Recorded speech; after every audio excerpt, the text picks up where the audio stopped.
A heist crew might have a patron organization that hires the characters to undertake these adventures. If you wish to use such an organization, consider the Golden Vault. Rumored to be associated with metallic dragons, the Golden Vault is a secretive organization that has that has its base on one of the good on one of the good aligned outer planes. Its membership and activities are almost impossible for outsiders to track, but those in the know are aware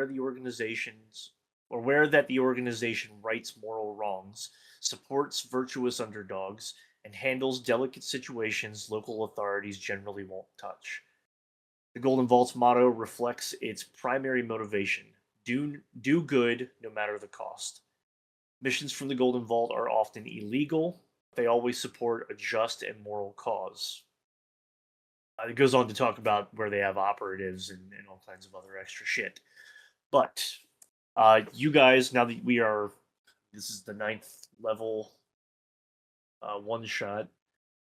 So I would say at this point, the crew started off kind of working out of Gordon's character's house originally. Yes. We kind Correct. of set it up that way and just kind of added to the beginning to give some context.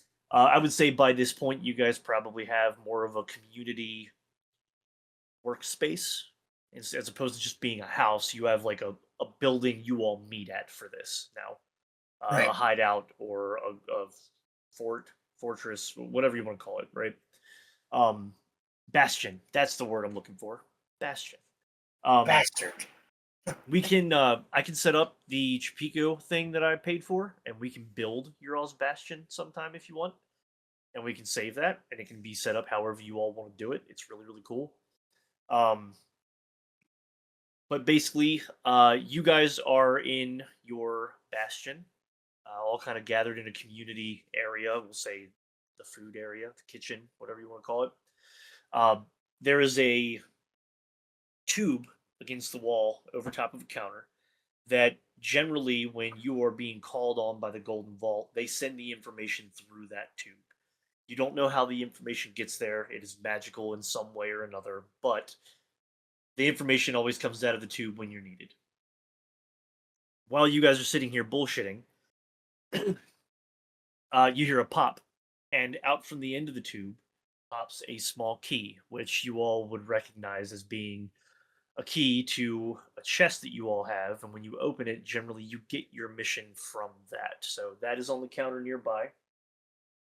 Give me 2 seconds. If you guys want to introduce your characters, since we're all new, let's go ahead and do that while I get the rest of this set up. How long have we known each other? Up to you. Throw a number up, whatever. A couple years at least. Yeah, let's do several years. You would all know that I actually am not what I look like. To everybody else, I am a high elf. Dark hair. You can say dark brown or black. And I pretty much wear trying to be cool guy, kind of like a scarf that's longish so that I can flip it around constantly whenever I'm doing whatever the fuck I feel like. And then the rest of my gear is just dark tones. The clothing that I wear is very functional. My character was a pirate at one point, so it's loose fitting enough for me to move around. Very quiet as well. But in reality, you guys would know that I was a changeling. And the only reason why I don't really show my real face is because it freaks you all out. So whenever we are just out in public, I would say that Dane's character was the one that told me that I should go as an elf. I'll stick it that way. Did you guys get the key to pop up on your screen? Did it pop up Yes. for you guys? I have it. Hand out one. Yeah. So I look like what a kind of more successful pirate would kind of look like. Outside of the hat, I don't wear hats. But And again, my name is Xander Cage. Most people just call me X because I'm lazy as fuck. And that's it. That's me. Connor? Oh, and I'm a rogue. Everybody knows that, though. So you would have known Kelvin. I'm trying to put a fucking space. Just in say there 'cause Kel, it bro. does- yeah. Just say Kel. Kel. He's not really the most talkative drow you've ever met. I actually don't know if drow are the most talkative people or else, but no, I've never really talked on my past. You lot know that I've been basically not got. In my head, I call myself a monk for hire. Dig it. Um, Technically, that's what we all mercs. over the years, you would have noticed I learned my trade and all that, and left the Underdark basically to see what more was out there. You would have noticed over the years especially if we have been together for a few years, you would have noticed my skin being out from the Underdark has kind of gotten lighter over the years. Gone from like almost like not a really dark matte gray to, you can definitely tell it's getting lighter being out from the Underdark over the years. On the back of each of my hands, you will see like there are two tattoos that look exactly the same. I'm pulling this off Dishonored from Corvo. You imagine that tattoo, kind of similar to that on both on back of the hands. You don't really see what I mean, you would see what I wear. I mainly wear a cloak, but if you notice, you don't notice the cloak. Depending on where you're standing, you notice the cloak changes design and like sheen or whatever. I don't know what the word would be. Like I said, you wouldn't know. I only talk mainly on my past. You'd know what we've done over the years, but that'd be about. Ricky's a little rock gnome man, from the streets. He's got the button-up shirt on with the sleeves rolled up, and it's like unbuttoned too far, and he's got the leather vest over it that had buttons at one point but doesn't close anymore. And he doesn't like.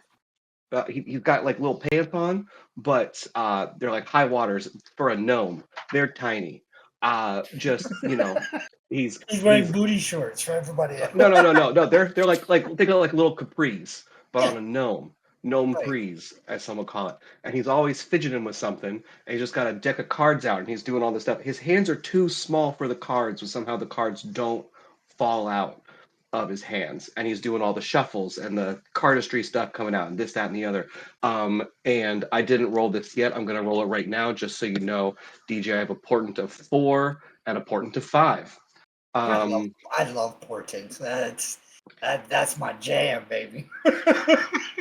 Hell yeah. And he's just very fidgety looking, and every once in a while, like not contributing to the conversation, he'll be listening, he'll take a thumb and like run his nose and just go, nice.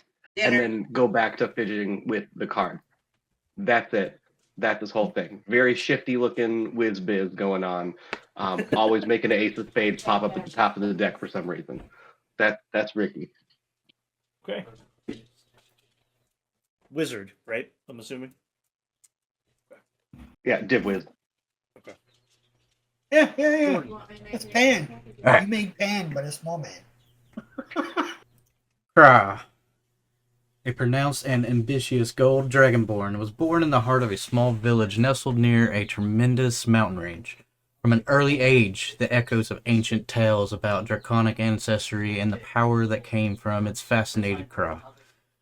The elders spoke of the long-lost connection between their people and their mighty dragons and the once-ruled the skies.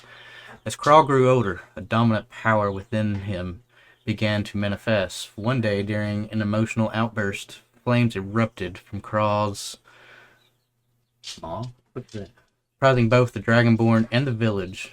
Fearful of the unknown power within Kra, the villagers saw as a bad omen and started to distance themselves. Driven by their thirst of knowledge and a desire to understand their newfound abilities, Craw went out on a journey in their travels to encounter a mysterious entity. Nope, that's the wrong backstory. Anyway, so after he burnt down the college, he left to go, try not to burn anyone down. Found these group of no-gooders, adventurers, and he joins them. Craw, as you heard, is a gold dragonborn. Like 6'5", 7-ish, pretty high. This is the guy that just didn't mean to do what he did, and here surviving at this point. Okay. I mainly dress as a warlock in their main outfits you would normally see them in. This one has a gold tint to it, with, of course, red highlights. It can blend in, not necessarily in the shadows, but it does kind of shelter Craw. You can call me LaCraw, Craw, whatever. Correct. No. All right. So at the bottom of the tube where the key pops out, there's a small metal tray. And when these keys fall out and land in these trays, it makes quite a ruckus. It is very loud to make sure that you all hear it come in, regardless of where in your bastion you are. Next to this metal tray is the small music box that the Golden Vault also gave you. You know that the keys go into that music box. I'm assuming you guys are sitting around having a meal. The floor is yours. Is it morning or night? Sorry. What time do you want it to be? Morning, I guess. It would be morning, midday. Start of the day. Yeah. Yeah. Definitely a cup of coffee on my end. Damn. Bottle of Boundless coffee. Where is that motherfucker Jinx? Damn ass robot. I will add with Kel. Out of all the years you've potentially known him, you've only ever seen a handful of times my hood has ever been down. Nice. The new emo kids in black. Let's go. Right? It keeps going around. We have fucking Artie, we had DJ, and now we got you. Let's go. I did come up with a better fucking description for the cloak, because I took Cloak of Elvenkind, which does the camouflage shit. So you know those pictures that where you look at and they change what you're seeing where you're standing. That's basically what you see on the cloak. Lenticular. Lenticular photo. As LaCraw sitting there, where you would normally see Tyrell sitting, but that crew is out on their own adventure at the moment. Stuff in my face. Hear the key drop. Like, ooh, that one for us? As long as there's no silver in it. We do know. No more than one silver. Well, we're not going to that town. Fuck that. I'll get up and I'll go grab the key, bring it back, put it on the table. Oh boy. Sit down, finish my sandwich. Since all I'm having is coffee, I'm gonna grab the key and I'm gonna go to the chest that it corresponds to, like how to open it to get the information. Okay. So as you insert the key and rotate it to the right, like every other time, the key locks into place when it shifts to the right. The top slowly opens up, and you hear a voice emanate from this music box that says, "Greetings, operatives.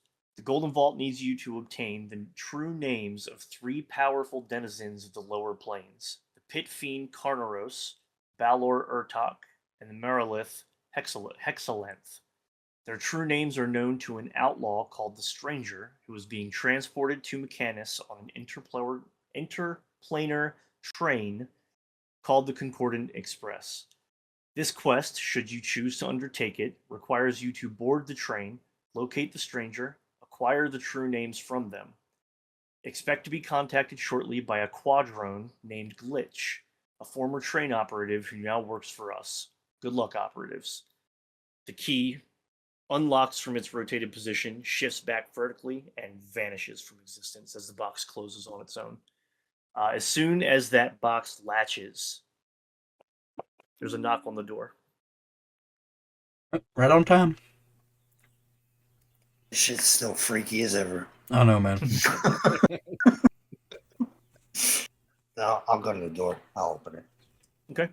As you open the door, you are meted by a quadrone. You would assume is Glitch. There's a photo of a quadrone in the general chat if you'd like to see.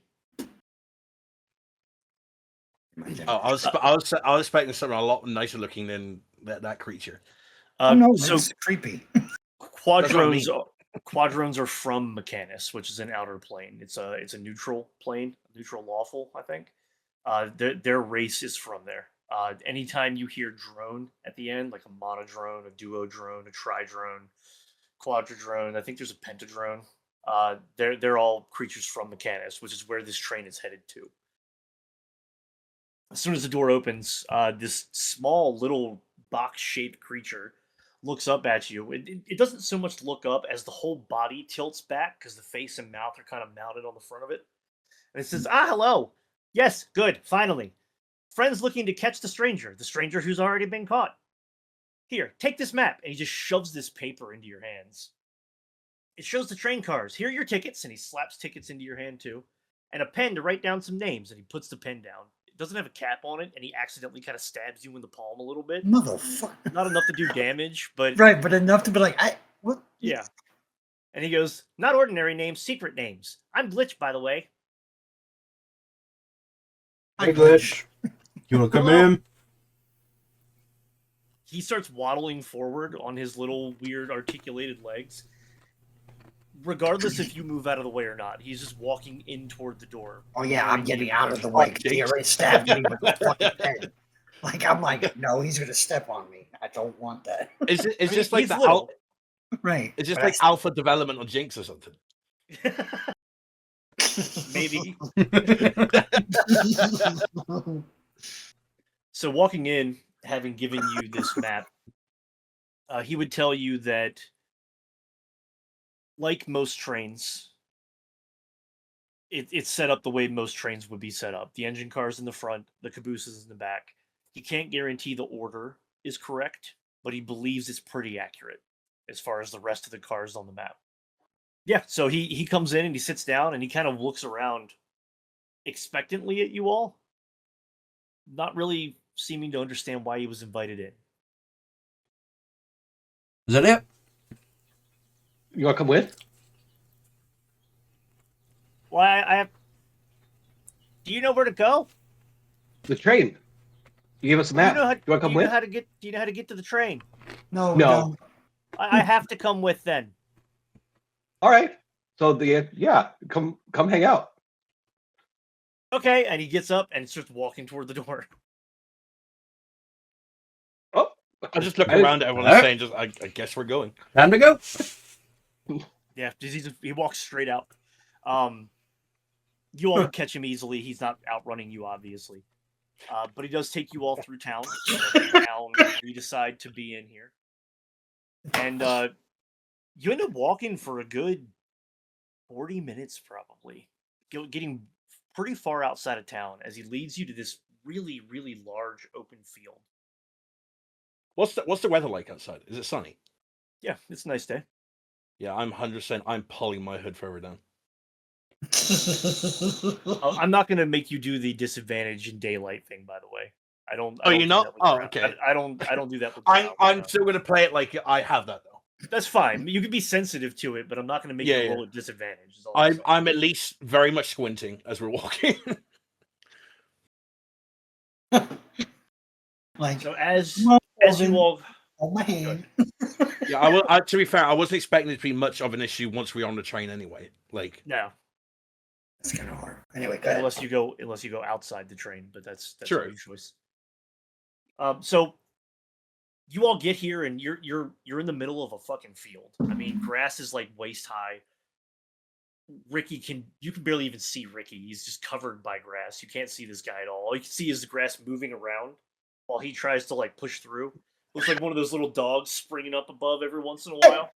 Hey, hey, hey, I'm still here. Start out. This quadrone takes you out to the middle of this field, and he turns and he sits down and just sits there. Doesn't say anything to you guys. Doesn't announce that we are here or anything like that. He just stops and sits. as we approach him, I just look around and I'm just, Where's the train? It'll be here in a few moments. It's Like always it's- right on time. We have about 4 minutes. Is it So, not like a station? Glitch. Question: Yes, why do we need this information? Like, why There's a are we big- trying to get the names? there's a big fight in Cares about. there's a place called Archeron. It's one of the it's the first level of the Nine Hells. There's a big fight going on down there called the Blood War. You might have heard of it. We need the names. Well, we don't need the names. I don't need the names. But they need the names to try and restore balance to the Blood War. The demons seem to be overthrowing, and the devils don't really seem to know how to correct it. So Golden Vault wants to get the names so they can kind of help a little bit on the devil side and rebalance things. Because if one of those sides wins and one side loses, it's going to be real bad for everybody. Oh. Okay. So when we get this information, are you just going to stick with us, or are you just here to get us on the train? I'm just here to get you on the train. I'll be on the train too, but I have to look like I'm working, or they'll get suspicious. Oh. It's likely we won't see each other again after we board the train. So they'll get suspicious of DM you, but what question. about us? We get tickets. Sure. Would this creature count as a creature or count as an object for the purposes of spells? It's a creature. It's a quadrant. Okay. It's a creature. Just It has a just stat block. just making sure. Rocky, no fighting the robots. No, I was asking because if we needed it for later, there's like I got a whole locate object thing, or if I need to, I can see where he is if he's a creature instead. I just needed to know which one just in case, you know. So his species is Modron, Modron. Yeah. I've played people that I've played with Modron. have played it as their sentient objects instead Okay, I of got you. creatures, Oh, and so I Let's just see. needed to clarify for Well, right now. it's a construct technically. That's the does I the guess that's construct the count as a debate, right? creature? And so if you're going to count as a creature, that's totally I think- fine. I just I didn't think know. so. I think it Yeah. counts. I think constructs are creatures. Yeah. Easy peasy. As he's sitting there, you all hear off in the distance a train horn. Pretty quiet at the moment.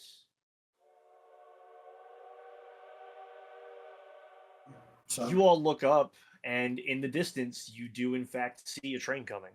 It is 150 feet off the ground. It appears to be kind of flying more or less straight toward you. is that gonna crash into us? No, they land pretty gently. It's pretty surprising actually. They're pretty good. So it's not going to come directly at us. It will be to the side somewhere. Well, I would pay attention just in case. Like, I just have a moment where I just stare at this fucker and I'm like, just, God damn it. Fair enough. As the train Wow. approaches, it does begin to lower in altitude and comes in, and you notice that it's got these arms on the front and the back of it. Excuse me. The arms in the front are laying new tracks as they pass under the train.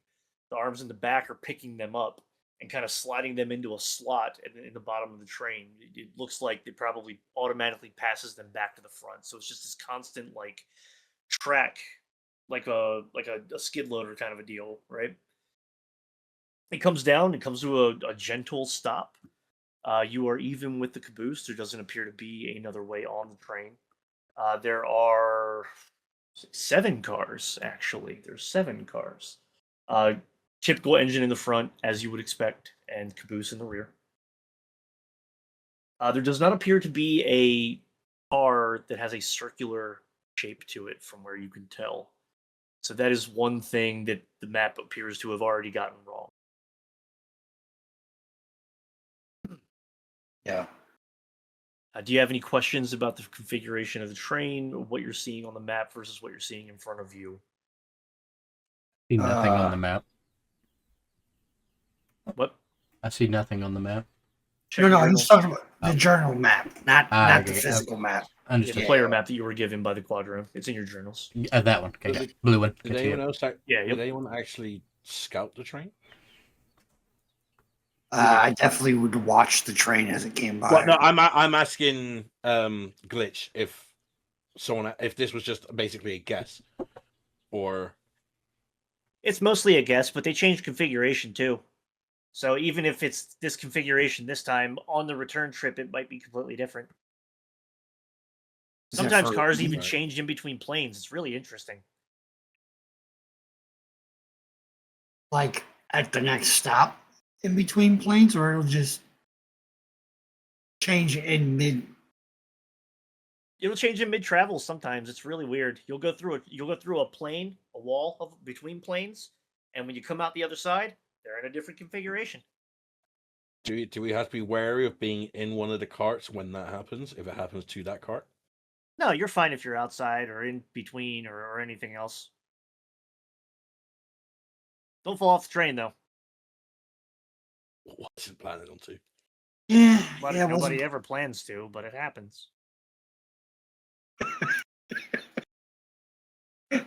For any of you that might have reaches to learn about the plane of Mechanus, which if you all want to roll like an Arcana check real quick, just to Sure. gauge what you might I'm know, really good at that. I can give you a little bit of feedback here, just to kind of expand on.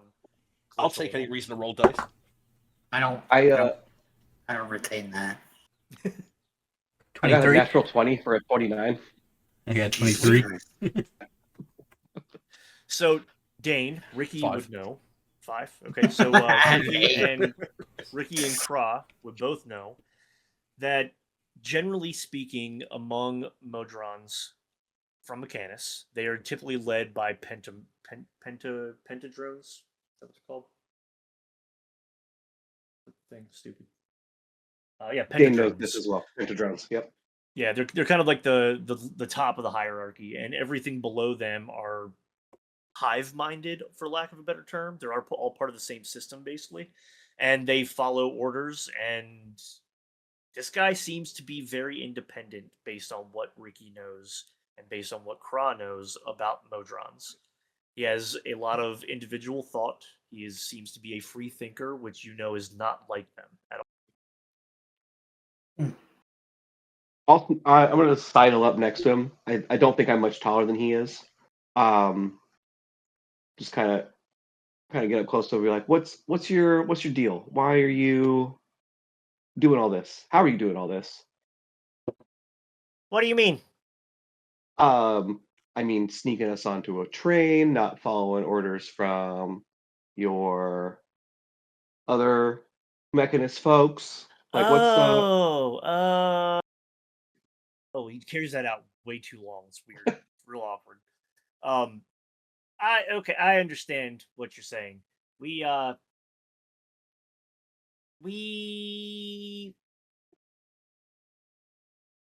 was kind of like a hospitality helper on the Concordant Express. I oversaw all things hospitality and tried to make sure all the passengers were comfortable as best as I could, at least. I was given the ability to speak a lot of different languages that Modros can't never normally speak because of all the different residents and passengers on the train. But I got conflicting directives from 2 different pentadrones, and it caused a glitch, and it prompted me to kind of break free. And I don't really want to go back to the typical Modron hierarchy. It's very boring. Yeah, fuck that. I like it. so you like making decisions then, huh? Is that the you like making decisions? You like making choices? Suppose so, yeah. All right. As the train is finishing its come down, I'm gonna pull out the deck of cards. I'm gonna fan them out, and I'm gonna say pick a card. I'm just gonna do a very basic, like, card. He puts it back in the deck. I shuffle it up, and then it reappears thing. Just Okay, as soon as you hold the cards out, he reaches up and grabs one immediately. Yep. Don't show me what it is. Put it back in the deck. Shuffle, shuffle, shuffle. Is this your card? Simple as can be. How does he deal with that? What does he do? Is it the card? Yeah. I mean, I can roll sleight of hand if you want me to, but it's Either that or performance. It's a low DC, but one of the two. a dirty 20. Yeah, that'll do it. That beats a 5. Just wanted to make sure you didn't completely fuck it. It pulls out and was it sleight of hand or performance, or was there magic? Sleight of hand. Okay. Sleight of hand. He did not roll high enough to see the trick. He sits there and stares at it, and you see the gears on the side of his head begin to whir a little bit. And he sits back and he goes, "Are you fast, or can you magically do things like that?" You're It could very be both. sneaky, I think. We can hold two truths in our hands. I can't hold truths in my hands. They're not tangible objects. That was the information I wanted. There we go. Thank you. That's amazing.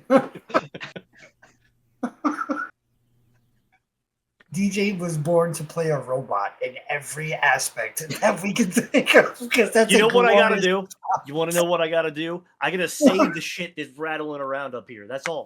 Just gotta not hold it in, Right? because that's the shit that goes through my fucking head. Yeah, it's pretty good. That was a great response. So- Fucking hell. He looks over at you, X, Hmm. and encourages you to hand the tickets out to everyone. As he starts walking toward the back of the train. You all gonna get your tickets. I just Thank you. there you go. I assume they all look the same. They're not numbered. They're just Yeah, tickets, no, they're- admission tickets. They're all the same. Let me get you guys on the map. Because I'd keep the cool one if there was a cool one. I don't Right? Like, does it have a seat number on it? Because I'm definitely sitting on the outside, inside of the train. Right? Like, you know what I mean? I'm not a Mm. window seat. I'm all Part 2 B69. I'm taking that one. So, as you guys are walking up to the train, he tells you that, like most trains, the configuration is caboose in the back, engine in the front. He already told you about things kind of changing all the time. He does point out that the interplanar reconfiguration is a very rare thing. It doesn't happen very often, but it does happen. Okay. He lets you guys know that the train is fueled by treasure, not by a normal fuel source. He tells you that the stranger is likely being held in the jail car. It's one that has a skylight on top, if that helps you at all. Yeah. More Modrons patrol the outside of the train. In fact, you see 4 up on what you would presume to be the jail car. There's one car here that has 2 levels to it, and there are Modrons on top of that car specifically. I would like Um, to take notice of what I can see, the order of the cars as is. Okay. You could tell that the caboose is obviously in the back, the engine's in the front, clearly. You would be able to tell that the jail car is directly behind the engine car. Oh, boy. But aside from that, the rest of the cars kind of roughly look the same. It's hard based on the map you have to determine anything further than that. The jail car does appear to be near the front, though, right behind the engine. I'll take the map and I'll look up and I'll be like, well, that's another thing they got wrong. Well, it's not that it's wrong. The information changes. It's not fair to say it's daytime when it becomes nighttime, and say that somebody's wrong because the information has changed. I don't interact. Just like it's not the same. Like, and I look at everybody else, not him. I was like, I'm not you stab me. I don't want to look at you.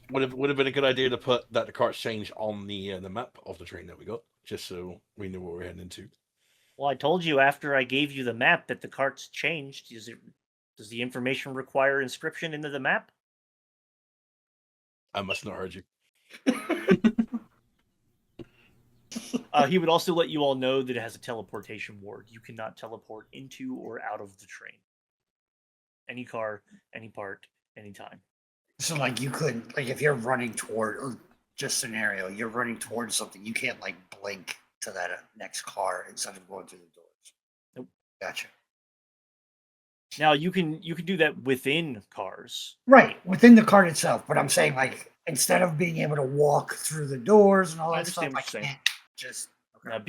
Because the cars are separated, you would be technically teleporting out of the train and then back into back it. into the train. And it would Gotcha. go against the rules of the train, basically. Within one single train car, though, you can teleport whenever you want. Gotcha. There on the back of the train, a duo drone comes out to greet you. Doesn't really say anything. It just stands there with its hand out, staring at you, waiting expectantly.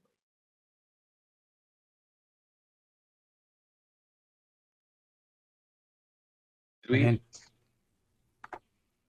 As soon as he takes your ticket, he punches it and steps aside to let you up on the train.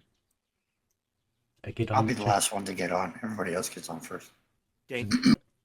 nothing. Oh, I thought you had a question or something. I'm sorry. I did, and then I answered it because I'm stupid. I figured it out. All right. Cool. Everybody else is getting their ticket punched, I'm assuming. Yep. One hand Yeah, is just poking out from the front of my cloak. Okay. You guys can go ahead and go up and go in the back door of the train if you like.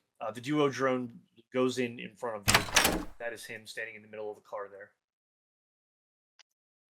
As you all step in the back of the train, the caboose, you notice that the ceilings are 15 feet high, unless I say otherwise. The doors at the end of each car are sliding metal doors. So ceilings are 15 feet high, doors at each end of every car. They are sliding metal doors. The train has a flying speed of 60 feet, and it cannot hover.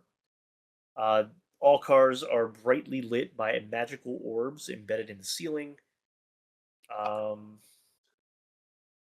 And that's about it as far as where you're at right now. As you step into the back of the train here, this duo drone steps up to these brown things on the right here. They appear to be lockers. He opens one up, and it's got a blue train conductor's cap and a pair of coveralls that fit his weird square-shaped body perfectly. He puts them on, and he wanders off, and he goes out the front of the train and disappears out the front of the train. He opens the door and walks through to the next car up, and it looks to be similarly shaped to the caboose that you're in right now. You can see more Modrons in there, but it's kind of hard beyond that to determine anything else about the car.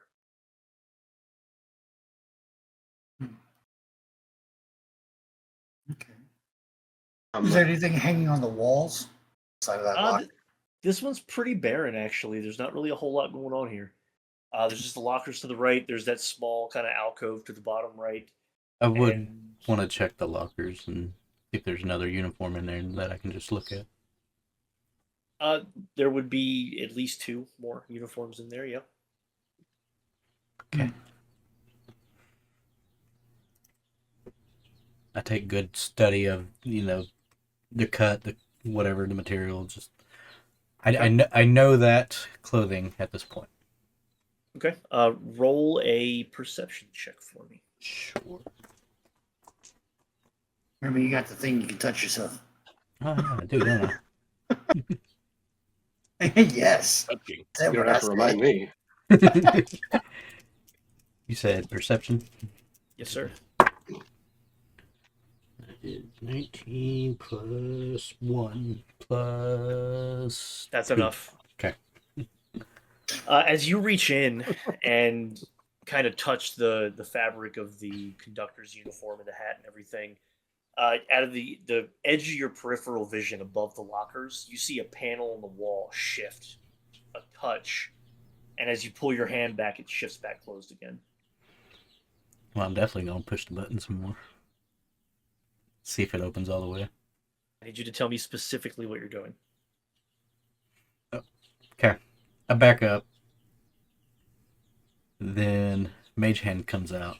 And then it just kind of pushes in that general area.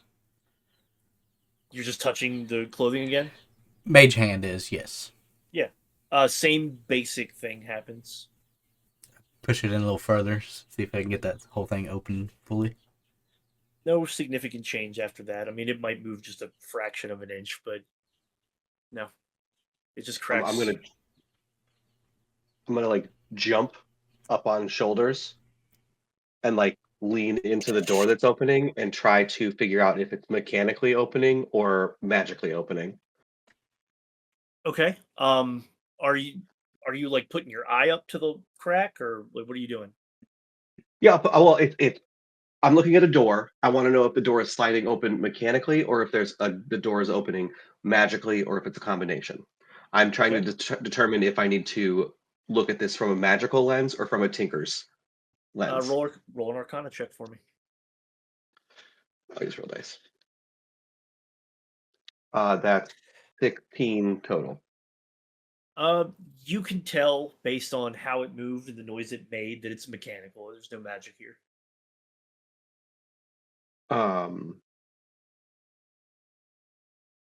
All right, and then I'll put my eye up to it to take a look.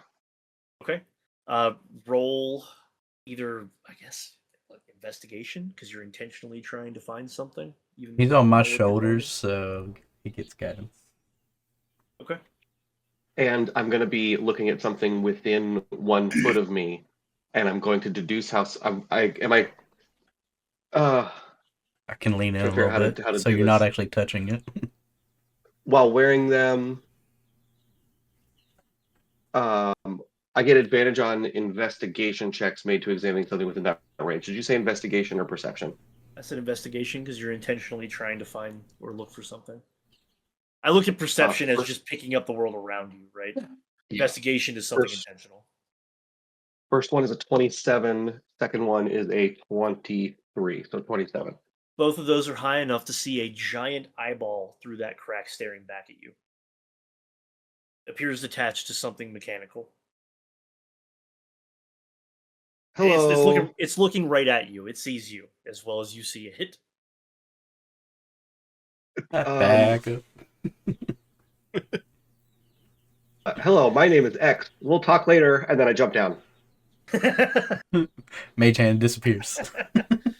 And the door slides shut. As soon as Mage Hand disappears and comes off that clothing, it slides shut. You hear the most subtle, like, again? Again.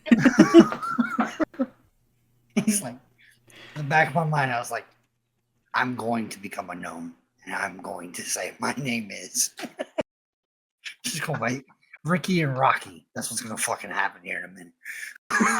Yeah, well, one of those is right, the other one's not. So you'll figure it out Right. later.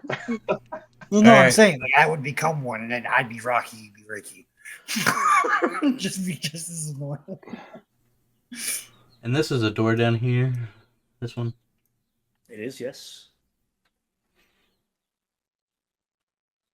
Wanna look in there? No, Somebody opened it. that was not me. I did. Oh, I looked in. I got music to play, and Dane's gonna appreciate the music because it's good.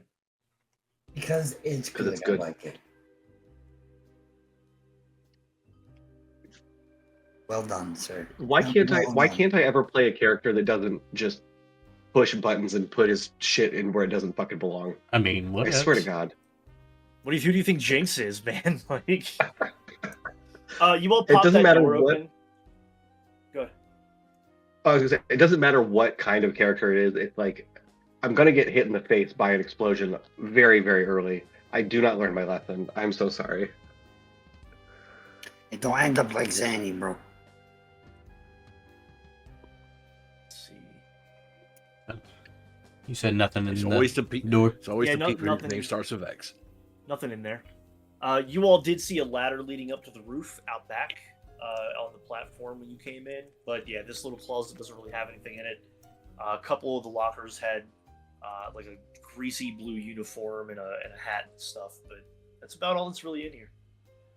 Mm.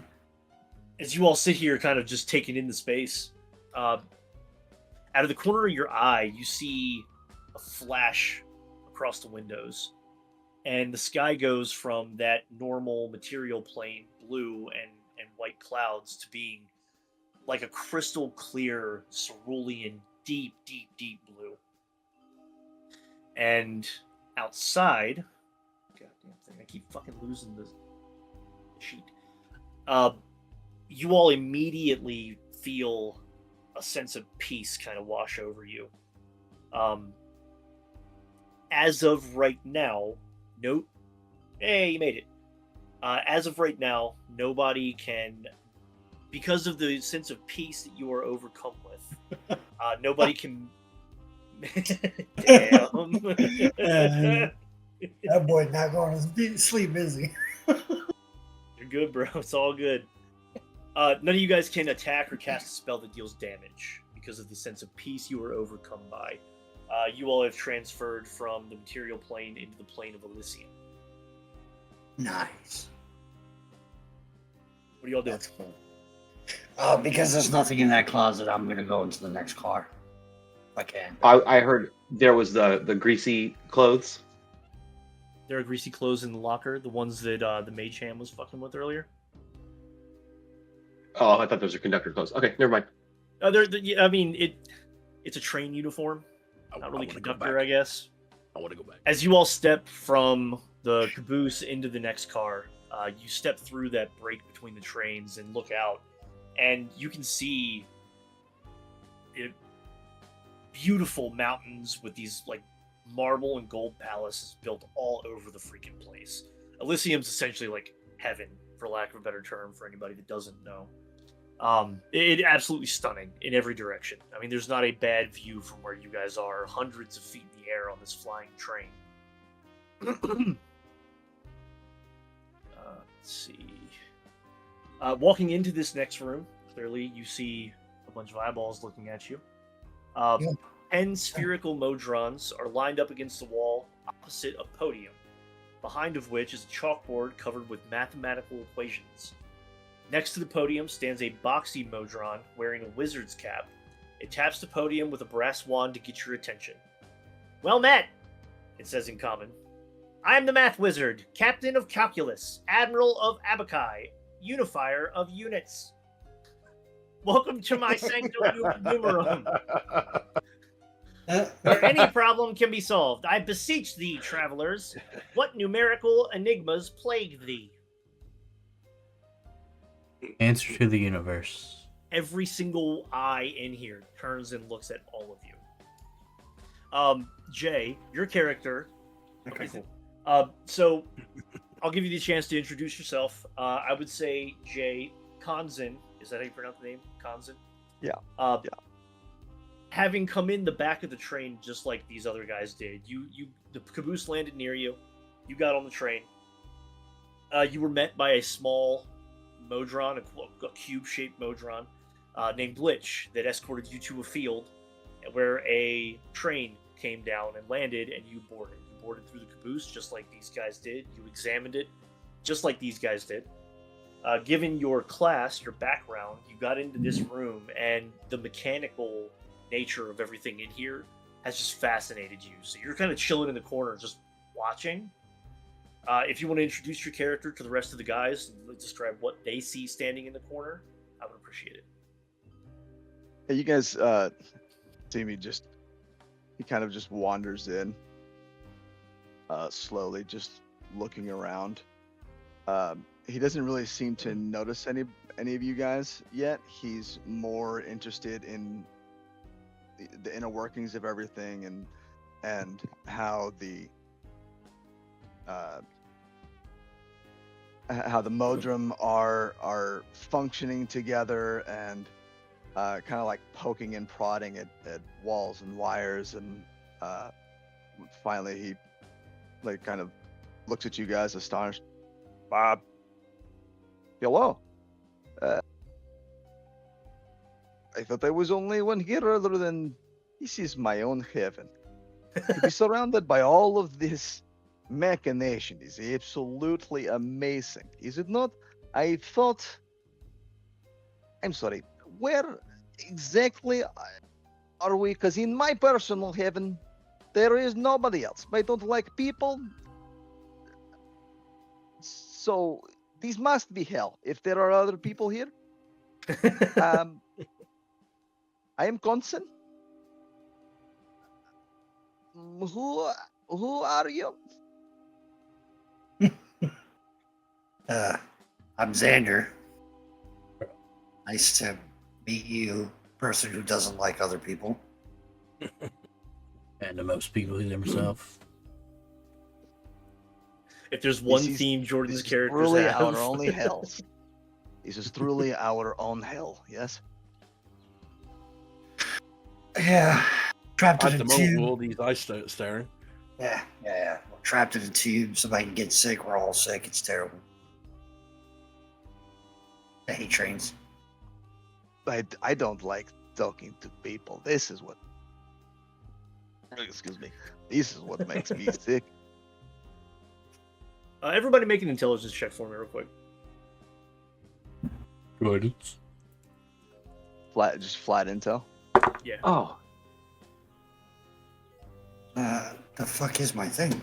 Nat 20 for 21. another nat 20 for a 25. It's the third nat 20, and we're fucking 20 minutes into this game. Jeez. 30. I'm so sorry. Mine. I'll keep it normal. 16.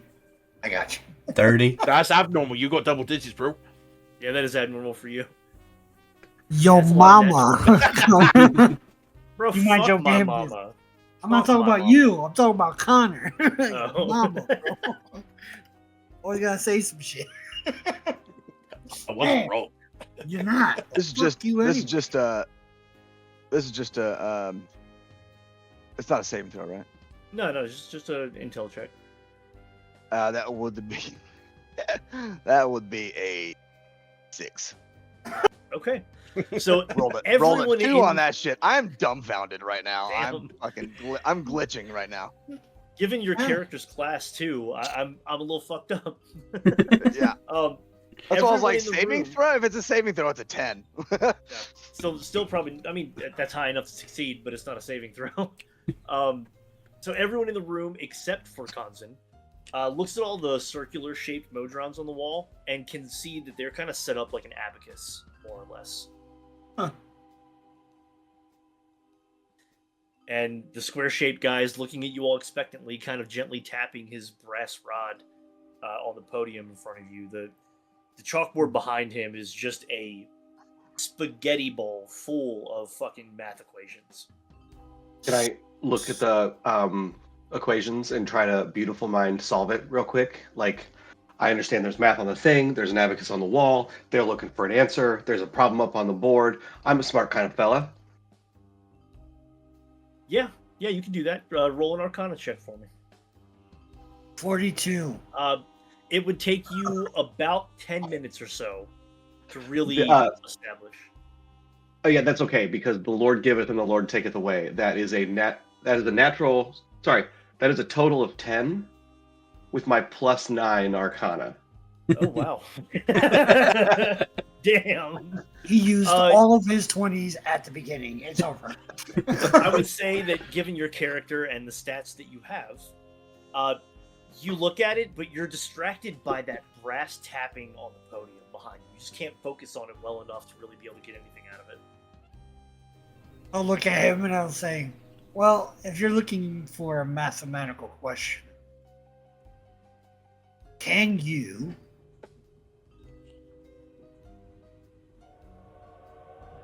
create an equation that would equal to life? Why would I create an equation that already exists? What is the equation then? I cannot share that information with you. Your brain would melt out of your ears. Suggestion. I'm just kidding. I almost ticked that. I'll allow it, I mean. So is there any significance to the maths you're doing here right now? Well, of course there is. There's significance to all math. You can't. What's significant to this math that you're doing right behind you right now? This math indicates the Great Modron March that only happens once every 289 years. It explains it pretty incomprehensibly, actually. And that's what I was about to just say. I just solved it. I was about to say that exact thing. You... Modron March. Insight check. Roll deception. That's an 11.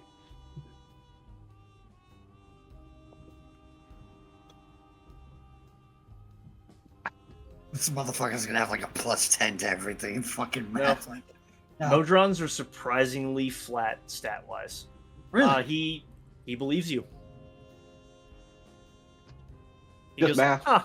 there aren't many people that have been able to solve that quickly. They're not anyone that's not a Modron, at least. Yeah, well- I did roll my insight, and I'm just shaking my head like this motherfucker. Because I'm a 22. And he rolled a 9. He rolled a 9, so he barely beat him. It's a burden, but you know, down here on the mortal plane, there's those who are good and those who aren't. Here we are. He walks over to the board and he says, "Which calculation specifically is your favorite? Because I like this one." And he circles one.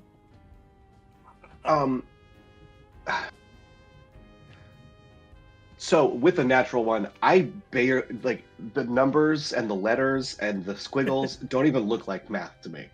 I'm just gonna point at a random part that like visually is interesting and go, I like this one because it looks, you know, it looks like a mountain.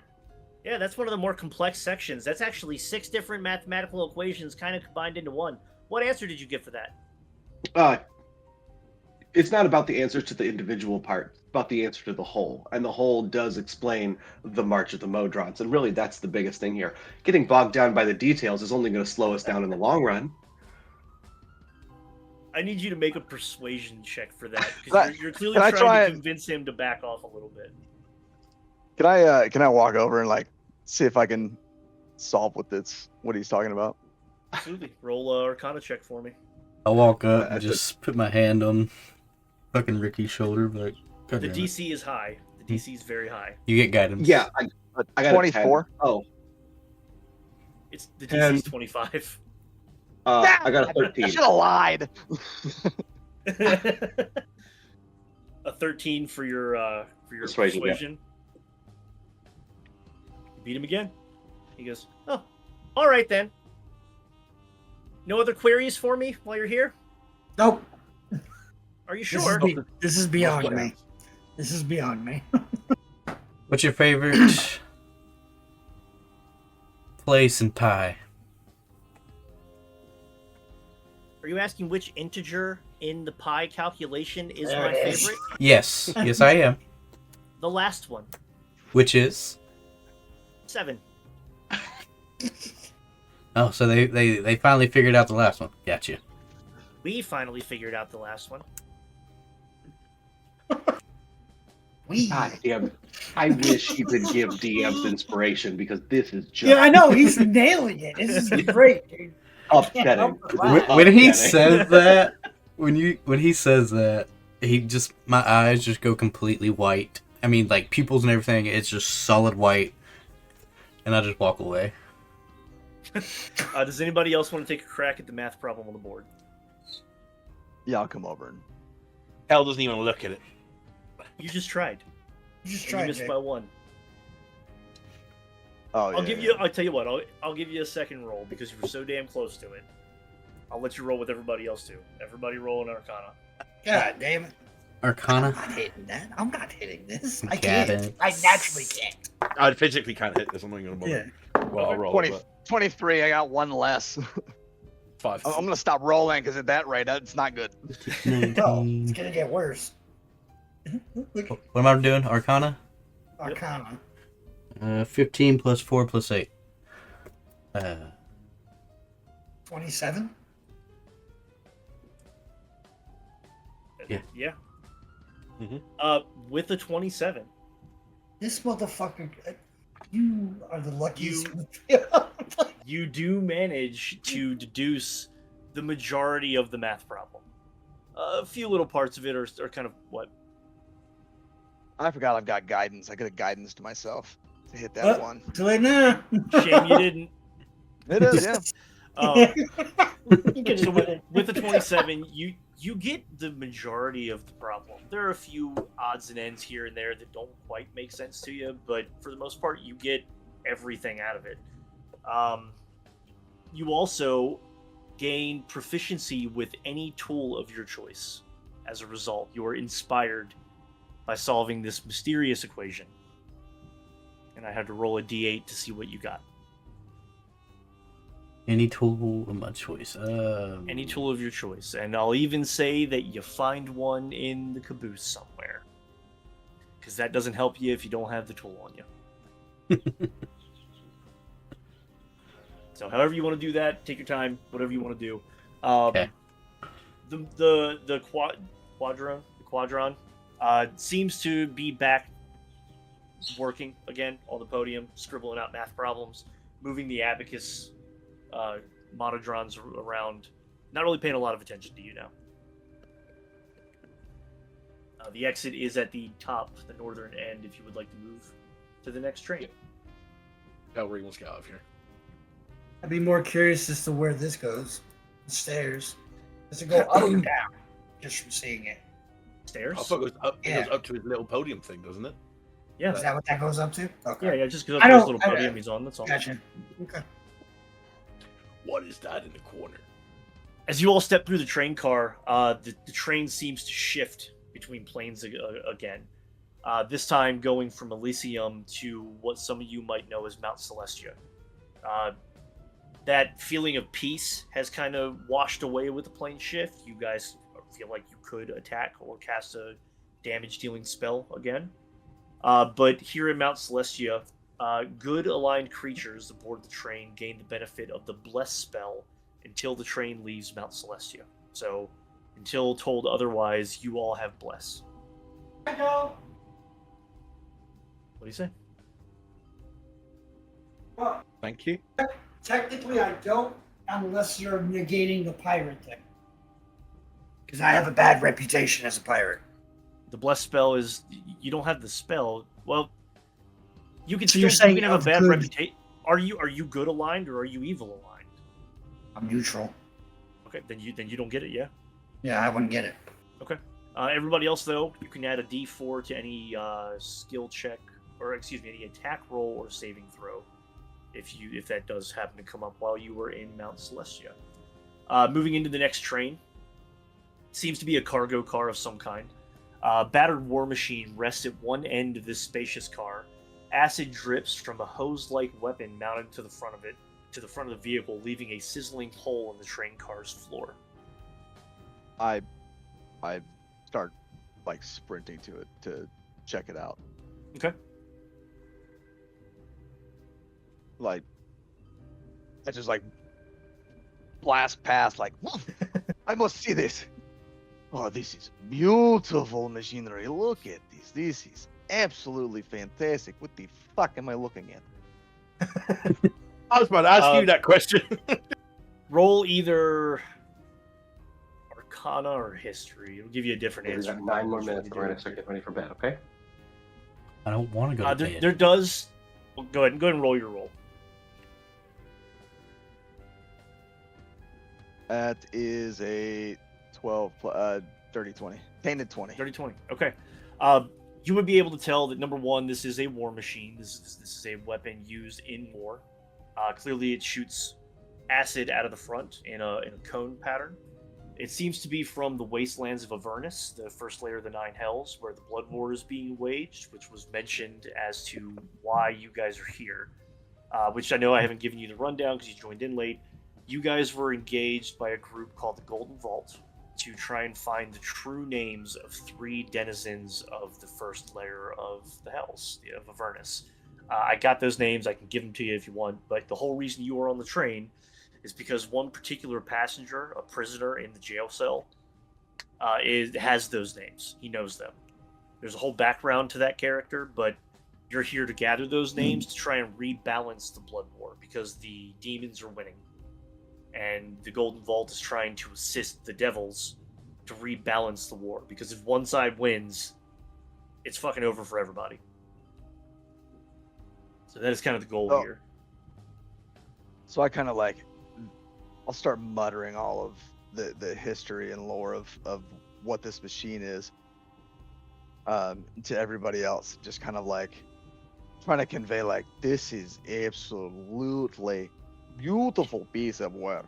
It is most fantastic. Look at the way that the acid drips off, and I put my finger into the acid, put it in my mouth. Are you immune to acid damage? No, I take it. Bullshit. Yeah. No, I take the acid damage for sure. That is going to be. While you're I'm rolling the- this, you'll 5. hear me. You'll hear me in the background, and I'll go. First, we meet a thing called glitch, and now a guy named Cosine is drinking acid. What are we doing? Cosine. I'm standing right next to you whilst you're doing this, and I am just actually looking at you in pure disgust. So you take 5 acid It's damage. okay, I'm used to this look. Do not worry. In looking this thing over, you see that it has like a driver's seat. It's almost like a horse saddle kind of a thing with like motorcycle bars. I But get it even more giddy and try and like hop on like a kid on one of those like a quarter He's one of going those to quarter kill us all. machines. gotcha. That's what's Yeah. gonna happen. Roll a I- perception check for me real quick. After you say that you're used to the look, I instantly turn straight back to anyone who's behind us, and I just give the most fucking That is a Oh my goodness. natural one. face. Oh, I'm God. too enamored. I'm too enamored by this thing. I'm like, this Okay. is the best day of my life. I love All right. this thing. Who This is invited this beautiful. guy? What are we doing? But the pedals, you can reach the pedals just fine, even being a dwarf. You can reach them okay. The handlebar has the levers and everything. I want to reach the pedals. I want my feet to kind of be like little kitty, All right. So, just but barely out of everything reach. everything else is within reach though. You can reach the handlebars. There's buttons and levers and toggles and all kinds of shit on this thing. I'm like on the edge of the seat, so I'm tippy toeing on the pedals, and I'm like this. Oh, this is power between legs. This is what ex-wife was talking about. Yes, she will want me back now. Yes, beautiful, absolutely fantastic. I cannot wait to show Claudia what I have found. Oh, she'll never believe this new ride I've got. Are you just kind of sitting on it, hanging out, or are you playing with buttons and stuff? But I know better than to play with buttons. Okay, I had to ask. Unlike some people. I look at Ricky. I was like, dude, Taste the this ass, guy's but I'm not getting crazy. crazy. Like, Fair enough. Look, I'll go up and push buttons all fucking day long. Like if he's on there doing the thing, I can get down and push the pedals, and he's up on the top. It's fine. I'll do whatever. it's Tinker's not. intelligence, whatever. Like I'll go fuck. I do A lot, actually, a lot. Like you're getting this to go run up behind him. I'm gonna snatch you by your collar. Like, no, don't help him. I need rolls for that. Do not encourage him. I need Oh, yeah. rolls from each of you for that. Okay. Yeah. I don't so know what I'm gonna rolling. do- What are we rolling? Dex But- saving throw for Dane, and I guess dexterity, just straight dex check for you. Next check. At the 21 for my deck save. He's running. Motivated. What's the? So is that the You can save do or just acrobatics the- if you want. Just a check, not a save for you. Yeah, he gets out of it. He backs his. He gets up. Okay. 'Cause that's the He 16. reaches out, and his hair, like, his hand reached out and kind of brushes gently through your hair on accident instead. But that's about all you get out of it. You get right by God him damn running it. full speed. Yeah, no, and I'm running up, and as I'm running up, I'm looking at how everything works together. Like, it's just a machine. It's just a magical machine. This is my bread and butter. So you run up to the war machine. What are you doing? I mean, as I was running up, I was looking at how the conduit was run, like all this stuff. So when I get up there, I can just push the buttons to turn it on. Like I'm hoping to figure out how to just turn it on, just run up and slam my little hands up on the buttons. As Ricky's running up to it, I'm running away from him. We are. I We're need a dangerous duo. I need Ricky to roll investigation. Would I be able to complete this investigation within 1 foot of the Not while you're running, no. while I'm running? All right, that's fine. 25. Okay, with the 25, you can tell pretty quickly Oh. that this machine. Do I get to roll the d4 too? With bless, yeah. I mean, Bless doesn't help skill checks. It's attack rolls Oh, and okay. saving Oh, throws. okay. You could have Okay, added it no to your worries. dexterity saving throw earlier, but that's it. The bless does checks.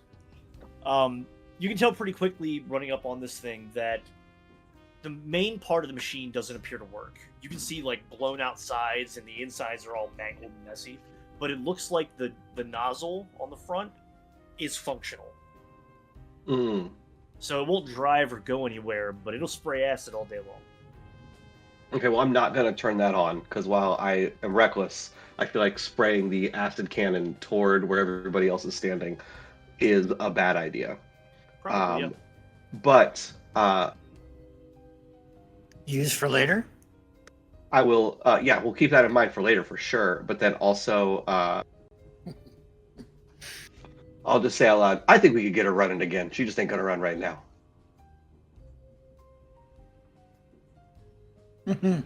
Good. Can we not? I slam the button, make the acid go all over. No. Oh, nice. How would Kanzan reply to that, Jay? Kanzan, that's his name. I thought it was someone else. I That's why I was was like looking at cosine. my, I I don't was know. looking at my stuff. Repeat it again. He said it doesn't run right now, but we can get it running again. This Oh, little I- gnomish wizard said that. I'm rock solid at the idea. There's no reply. We just we meet eyes, and we're like, It's yeah, that no, we- slow. It's that slow head nod to each other. Well, Like I pull out my tinker's tools and be like, "You say the fucking word. You will get this thing going like This beautiful is- Harley Davidson." Yes. I only need a few minutes maximum. I can What's get a this Harley thing going. Davidson? what the Brand hell is a Harley Davidson? I created. I created. You hold out your tinker's tools and I hold up my hands and it like goes full on Inspector Gadget as I've got the Living Gloves tinker's tools hands on. And so it's just like a bunch of little like Allen wrenches and picks and everything just and then I- back into my hands. I don't say this often. Don't make it fucking weird. I like you. You're the only one. I like you. We are two of the same mind. I don't like you.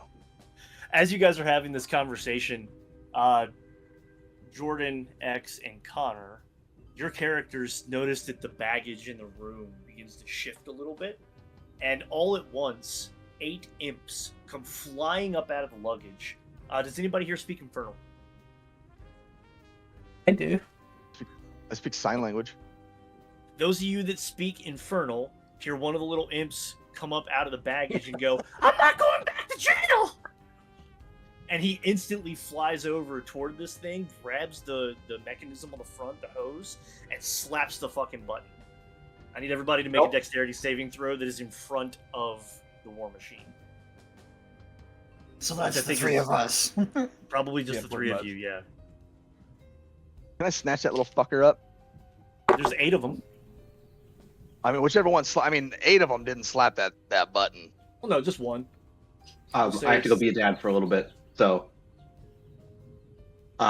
if damage happens to a group of people, I'll just keep note of it and send me a message and I'll add it to myself. You said deck Also- saving? Dexterity save. I also instantly Over thought of there. fucking Gingy from Shrek when you fucking made that imp noise. Me. Yeah, I actually do. I can emulate his character's voice really fucking well. It's weird as shit. I don't know why I can do it. Eat me! The Muffin Man. The Muffin Man. Right, dex saves. 22. I'll actually kill myself if I fail a deck 17. save. 17. Jordan. Nat 20 for a total of 26. All of you succeed. You all still take 21 acid damage. Oh! I need everybody to roll initiative for me. Can I use Uncanny Dodge to half that as a reaction? Yeah. Okay. Oh wait, Yes, you I can. do. Wait. Oh wait, no, it's against So physical. attacks, I'm what's that halved? Like, is that 11 or 10. 10? 10. Okay. Sick. Oh, I hate me, but with a fucking the fucking initiation. Oh, initiative roll? Mm-hmm. I have a +5 for a 7. 10! You and I have a +5, and I got a 10. Let's go. I got a +5 for an 8. So We're doing great, boys. We're going last. this is it. Someone roll Say at the once. best Just for last. roll at once. So I'm not fucking No. last.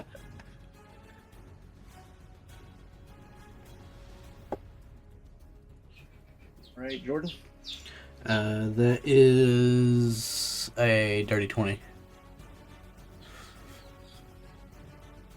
Okay, and I'll roll for Dane since he's doing dad shit.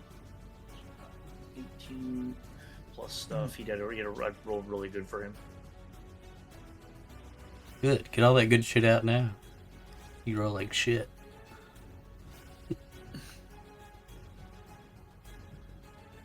Oh, it's only a 2, so dirty 20 for Ricky.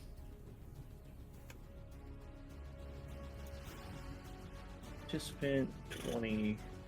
My fucking All mum. right. I went last in the initiative. Jordan, you are up first, sir. There are 6 imps. Is it 6? As these little fuckers popped out and fucking hurt me, I will cast Cloud of Daggers on the motherfuckers. I want to aim it like right here, so it would hit this one and this one and this one and possibly this one. How big is the square you get? Yes, that is a 10 feet? 5 feet, but I know in here you can do that weird shit. So you could not get all 3 of them, but you could get at least 2, Yeah, given that it's a 5-foot cube. so we'll do it like that. Which 2? That one and that one. And Okay. that one. One right below Roll it. your damage.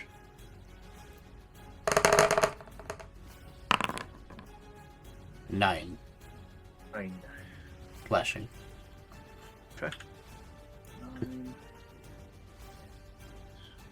9.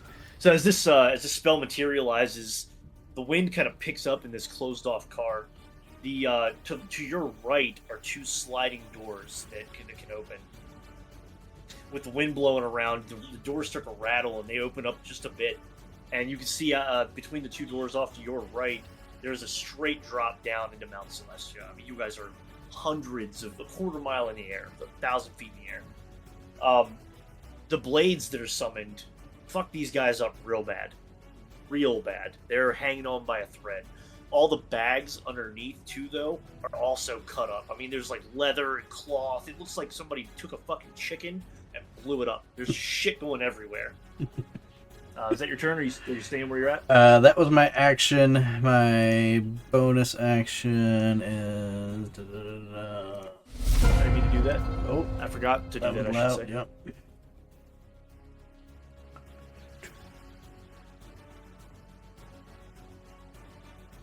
I will Misty Step to the back here. Is that your turn? That is my turn. Jay is up. Or not Jay, I'm sorry. Dane is up. I'm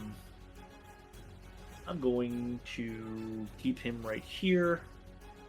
And cast Mad. Nope, I'm not going to burn a spell slot for him. He's going to do Mind Sliver at this guy because you already fucked him up. And that is a saving throw for him. Which is a intelligence save. That is not going to go well for him. Yeah, he failed, so he's dead. There we go. All right, that one is down. I'm going to leave Jay where he is. Not Jay, god damn it, Dane, where he is. Ricky. That is the end of his turn. This imp is... Hey, can I retcon something real quick? Sure, if I can too. I just want to say, instead of my bonus action Misty Step, I would have thrown up Shield and then just used my movement to where I'd be. Shield is a reaction, a Yeah, response to That's being right. That's attacked. right. Okay. Yep. My bad. No, you're good. I just don't want you to burn a spell slot or anything for nothing. That's all. Yep. Yep. Does Cloud of Daggers have a save or anything, or is it just a like, It's It's hit. automatic damage. Yep. Yeah. You do take damage if you stay in it, if I'm not mistaken. at the yeah, end of the Yeah, turn, if right? you end your turn or start your End turn your- there, I believe. Yeah. At the I think start of your if you turn. enter its space or And your end your Yeah. turn. One of those. no save for that. No. A creature takes damage. This guy is going to fly over to Connor's character and make an attack. That is on 10. Nope. He misses. He is going to stay right here, though. That is his turn. Xander. At this point, I would take my short sword, and what I originally was going to do is I was going to climb up here, but I'm just going to attack this fucker with the short sword. Okay. What happens? You technically get sneak attack on that, as long as Do you I? hit. Yeah. Okay. There's an enemy to who you're attacking within 5 feet. That procs sneak attack. Okay. What does that mean, though? Once Oh, you I'll sneak roll attack that on after. Let's see features- what happens. Yeah, I see it. Yeah, make sure you hit first. I mean, the DC's not Yeah, high. that's but the AC, I mean, that's at 18 to hit. it hits. All right. So do I do the sneak attack damage first, or You do can I do it doesn't matter. Doesn't matter. Okay. It all stacks. So short sword is 1d6 plus 5. So great. Well, that's 6 points of what is that? Piercing damage. And then It's a short sword. It'll be slashing. it says piercing on mine. Okay, that's fine. It doesn't make a difference. Okay. 3, 8, 13. That's 19 points for sneak attack damage on him. I do that, right? Describe the kill, please. You only have Okay, 10 so- HP, man. Yeah, well, I'm just doing whatever the sneak attack is. So, No, I know, I get it. Sneak Yeah, attack's fucked up. crazy. It's great. yeah, I was like, am I doing that right? Because that sounds like a lot of fucking damage. You do have to be within 5 feet, so move your character up 1 square. Sure. But describe the kill for me if you could. Yeah, so essentially, I'm just running up, and it's kind of like I'm fencing. Even though it's a short sword, I still have the same action. I just pierce right on through. Okay. And just, as I'm pulling out, I turn the blade and pull out. Dane, I ran your turn for you. I did not move you. I cast Mind Sliver because I didn't want to burn a spell slot, and you got a kill out of it. So. All right, that is your turn. Yeah. That should be yes. Back to the imps. Okay, it's his turn. Sorry, that was really weird. He's gonna fly over here now and do the same. Roll another attack against Connor's character. That is also gonna miss. That is his turn. This guy is gonna swing at Dane. They're doing sting attacks against you guys. That is 12. Meet it, beat it. I'll let it hit. I'll let it hit. That is going to be 6 piercing damage. Oh, you have to make a Very- Constitution saving throw as well. He's like, why?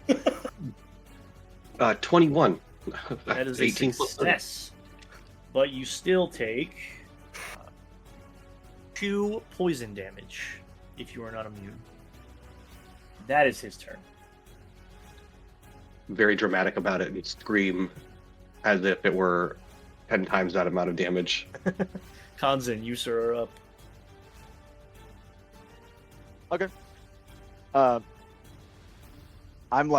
I'm still up on the thing, kind of like, what the fuck is going on here?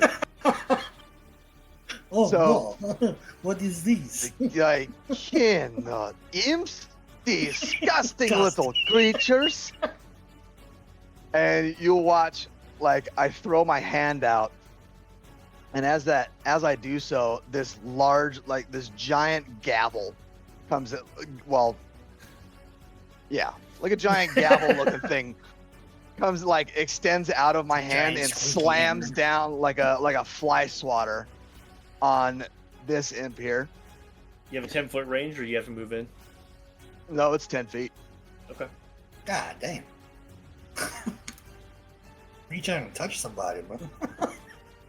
And I'm gonna roll a nat 1 on that. It's a miss. The one time I don't use my fucking dice, I didn't I was even mean to wondering. click I'm the- like, why are you rolling on the I computer? didn't even bro? mean to click the fucking thing. You got loaded A roll- die, bro. You should. A roll's a roll, brother.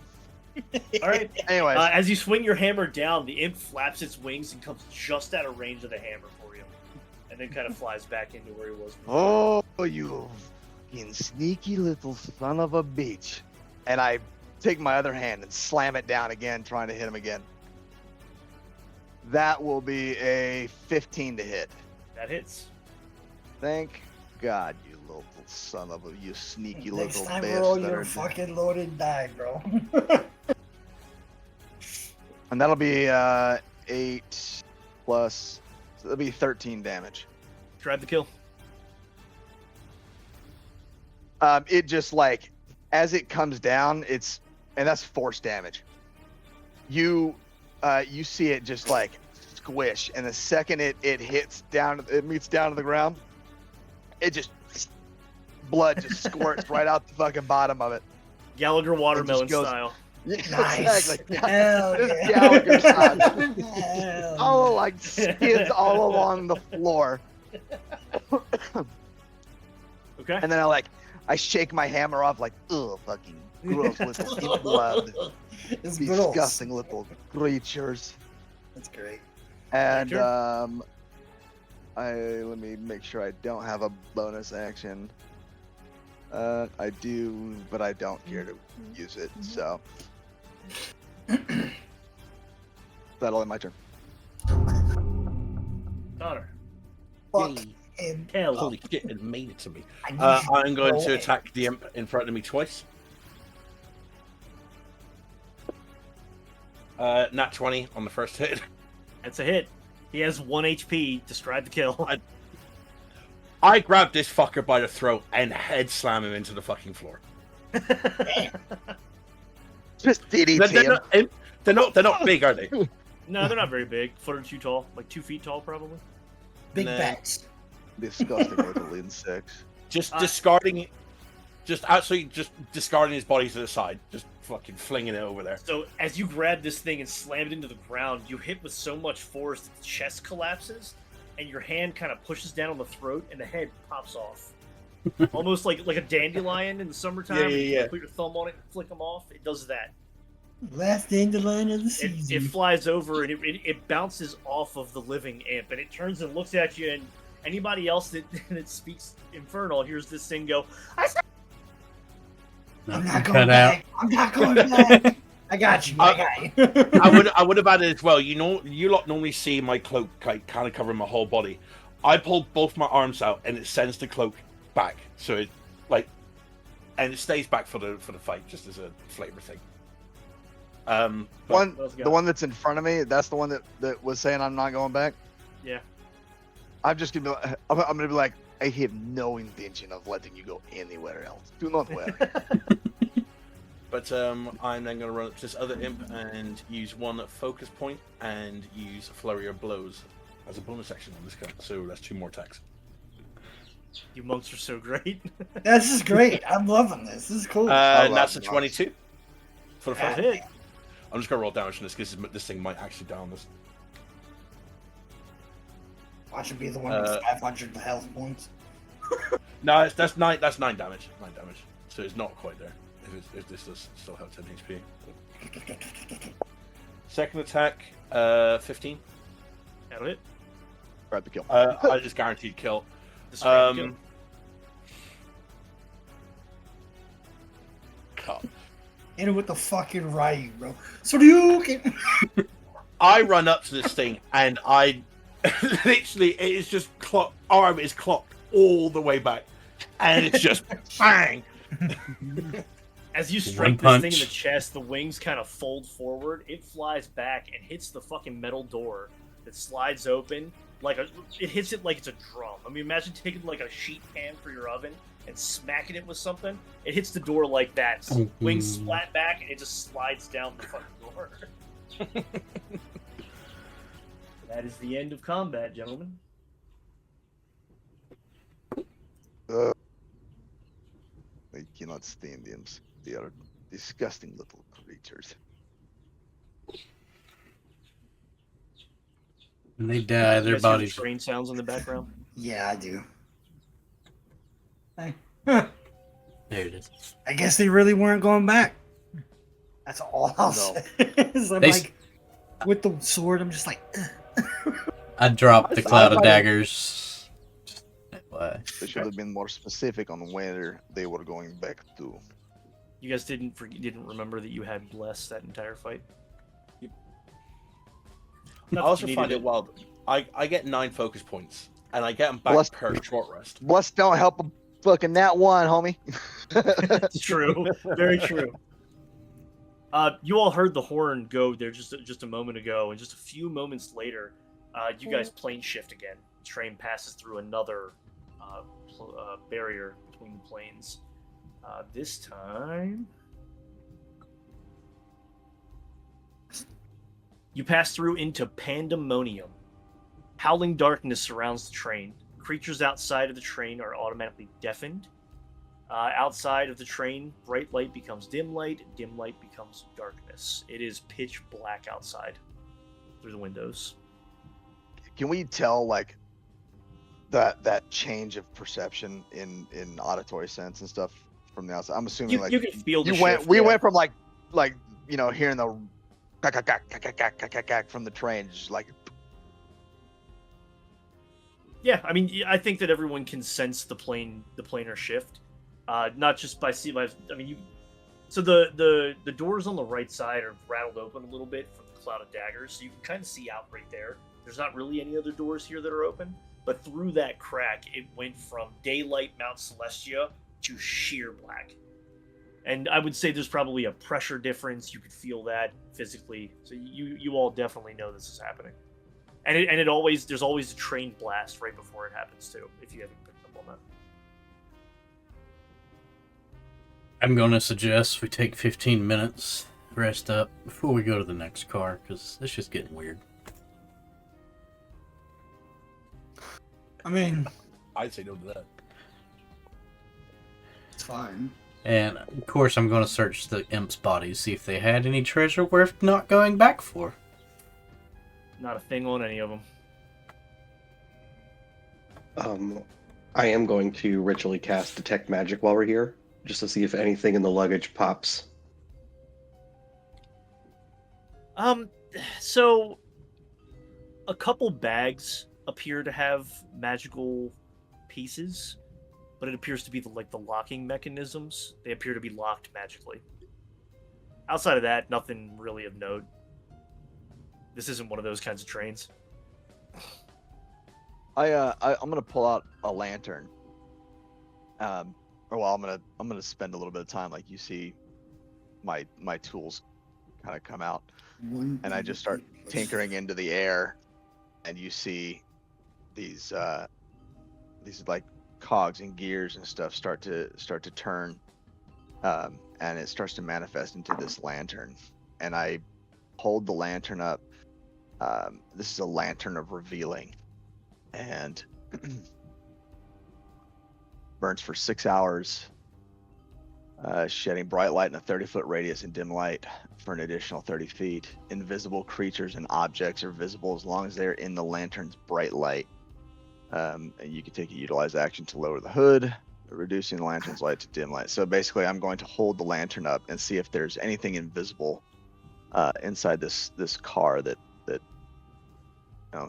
I do not like surprises. I want to see what else is around this. Nothing changes. You don't see anything that wasn't there before. And then one more ritual cast, as I just am planning for something weird happening later. I'm going to cast Rary's Telepathic Bond so that if for some reason we can't communicate out loud, we can telepathically communicate with each other. You can bond with up to like 8 people on that, can't you? Yeah. Okay, so all of you are telepathically bonded now. Make sure everybody short rests. Burn hit dice if you need to regain hit points or potions, whatever you got to do. You guys doing anything else while you're in here? Anything you want to pull out of your inventory? Anything else you want to do before you move on? I just pull out a rag just to clean any imp blood off my. Yeah. I would do the same with the Fine. short sword before I put it away. That's Make it. it look like we haven't been fighting. All right, I would say you guys are able to clean up successfully. Everybody got their short rest. Everybody is recharged. We're moving forward. You want to do anything else while we're here? Do these maniacs want to do anything with the cannon, or are we good to go? I'm leaving. that How- cannon's dangerous. How big is this cannon? 10, 15 feet long, 12 feet, we'll say. About large. Pretty big. I mean, the front of it's got this like hose-like mechanism where it snaps into it, so it can be operated and shot tank-like, for lack of a better term. But somebody at the front can grab it and pull it out and work it like an actual hose and point it different directions too. But outside of that, it's got wheels underneath of it. You can drive it. You can't drive it because it's broken. But Can I- While we're taking this 15 minutes, can I see if I can figure out a way to try and fix this thing to get it moving? Yeah, sure. Go ahead and roll investigation. The cloud of daggers gone? Because I'm not. Yes, walking yes. forward. I don't know how to delete it off. I'll take care of it. 24. It looks like the inner workings of the machine itself appear to be pretty heavily damaged. It doesn't appear to be anything outside of your skill set, but it does look like it would take quite a while to repair. Not just because of the repairs themselves, but you probably have to make a lot of the parts. It seems to be kind of a hodgepodge thrown together sort of farm machine, for lack of a better term. Something a bunch of rednecks would make in their shed. Yeah, boy. I'm good then. Short rest taken. We can move to the next car. Yeah, move on whenever you're ready. Does anybody want some like a plate +1? Or You want to go through your infusions real quick? Oh, I saw that. or I Okay. can make a Okay. boots of elven kind for somebody. We'll get to that. I'm Yeah. sure there'll be a reason for something. Yeah, I mean, like, Kel does give you the eyes when you speak up on that, though. Like a. What you get to? All right. Cool. In the next car, you move into a pretty narrow hallway. As you all walk up and around the corner, you see a man. You can't tell. I know you can see his token, but from behind, he's facing away from you. He appears to be bent over what looks to be a limp body on the floor. The man is dressed in a brown cloak. He has a typical 1930s detective style hat on, and he appears to be standing over a body. Three curious onlookers, a Cambion, a Drow, and a bronze dwarf with flames for hair, poke their heads out of nearby cabins. No one move a muscle, warns this man in the brown coat. The whole car just became a crime scene. And he turns around, and it is most definitely a mind flayer in front of you. Do this. Tentacle and faces. that. And that is what you see in front of you.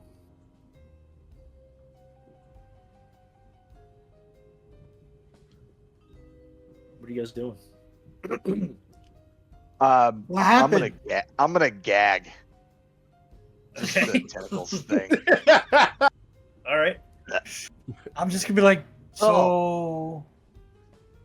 What are you eating? Sushi? What is wrong with your face? He's. Shh, that's not Shush. kind. That's not kind. We don't have time for silly questions, okay? This man was murdered. By who? Well, you're the only one. I don't know, it's- It's a crime scene. I just said that. Did you walk upon the body, or did? Yes. I found When? it here. Just You now. need to tell me. Why that- are you need to tell questioning me me? that- I should be questioning you. We just walked in That's what here. happens. That Tell you what- detective just happens to come in to find the body. Not anybody else find the body, but the detective is the one who finds the body. That is suspicious. So my question is, which Technically, the direction? murderer would have found the body, not the detective. But I understand your point, and it's not a very good one. My question. The reason why I'm asking is because we came in from one direction. Did you come in from the opposite direction and find the body? Because I came in from the bathroom behind you. Does that answer your question? You can poke your head in there, and you can see what I ate for dinner last night. Because this train doesn't have flushes. Hey, buddy, Actually, the- I'm just trying to help you and help us. By That's all. the way that you look, and you're telling me you were using bathroom, that actually opens up many more questions. But nothing about. I'm gonna. None of it helpful. None of it helpful. I'm going into the bathroom. I just walk right into the bathroom. Lock the door behind me. Is that this one? Yeah. As you walk in, for sure, there's a full toilet in there. You need to come out. Like, you didn't fucking flush. Is this What's just a wrong D&D? with you? Is this just a D&D version of fucking Murder on the Orient Express or some shit?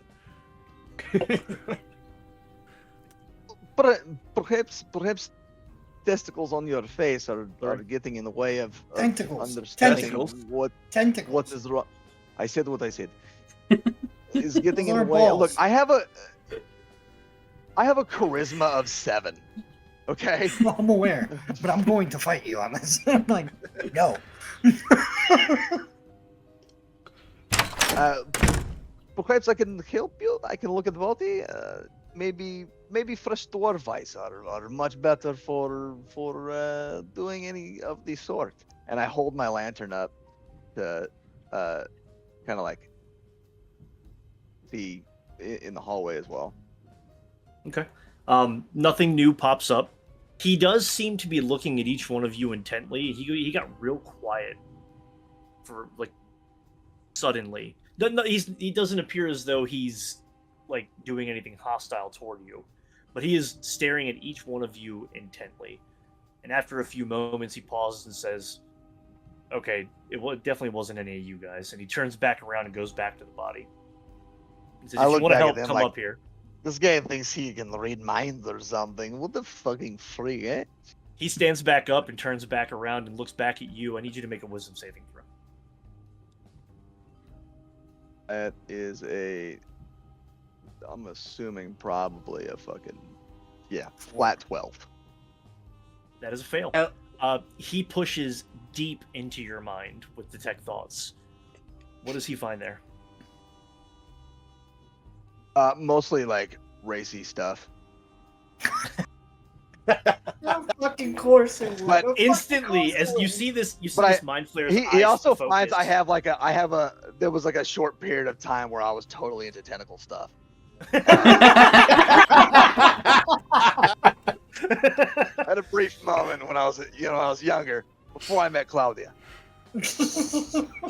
His eyes focus heavily on Kanzan for a moment, and suddenly you see his head kind of snap back, his eyes go real wide, and his tentacles kind of all wrap up tight together and pull him close to his chest. He's like, absolutely not. What the fuck? He I'm gonna goes, turn to them and be like, he is a fucking mind reader. He really is. I don't think he saw what he wanted to see, but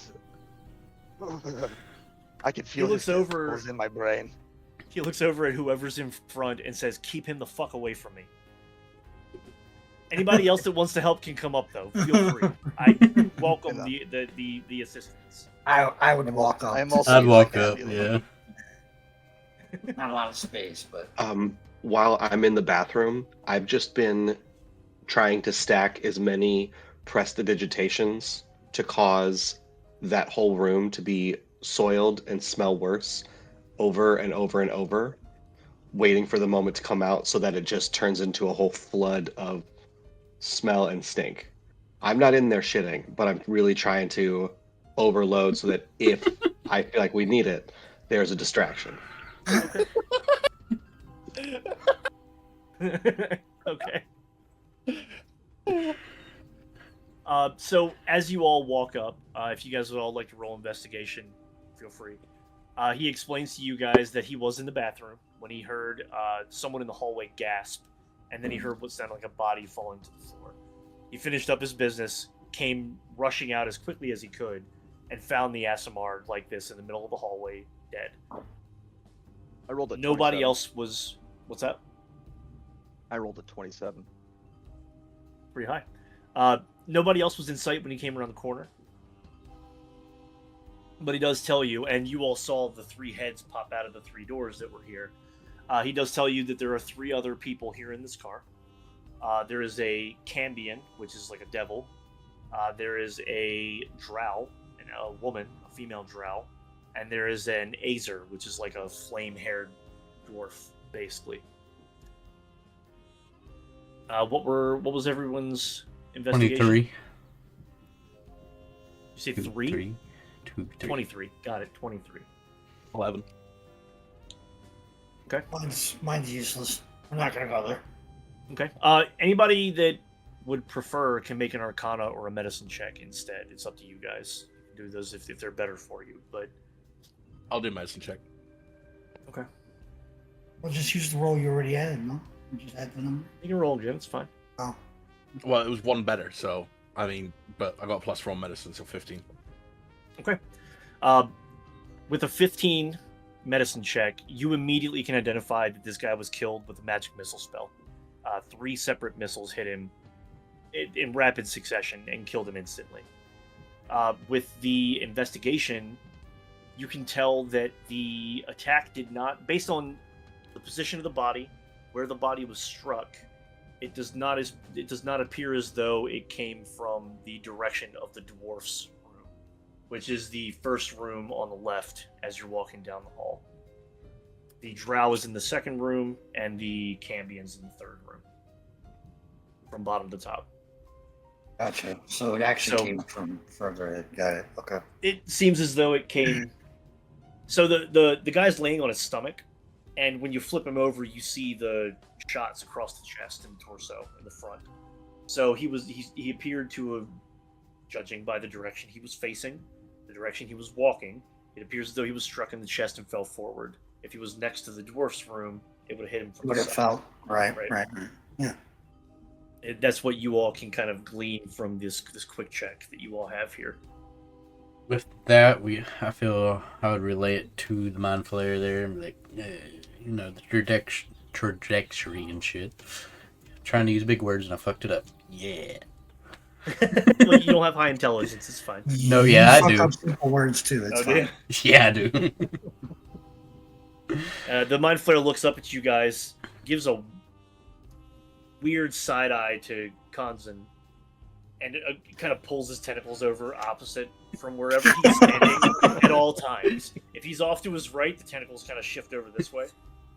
While keeping Kanzan in view, he looks at you all and says, "I came to the same conclusion. It appears that the dwarf back here with the fiery haircut might not be our problem, but the other 2 might be. Any of you guys able to talk to dead people by chance?" He dead? That's Amazing. usually what the word means. I will cast Spare the Dying on him. He's dead. Spare Dead. the Say Dying won't that's do anything. okay. That's what I asked. I And, didn't say he was. I didn't say he was in saving throws. I said he is dead. Okay. As Yeah, he one wasn't- being in this game. He's not dying. He is a dead. Now, Yeah. I can cast Revivify. Don't have it.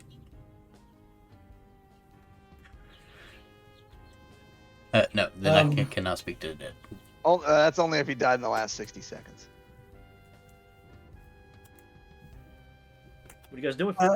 So I'm gonna ask him, how long has it been since you heard the noise and he dropped? Well, now since I've been sitting here talking with you guys, probably 4 or 5 minutes.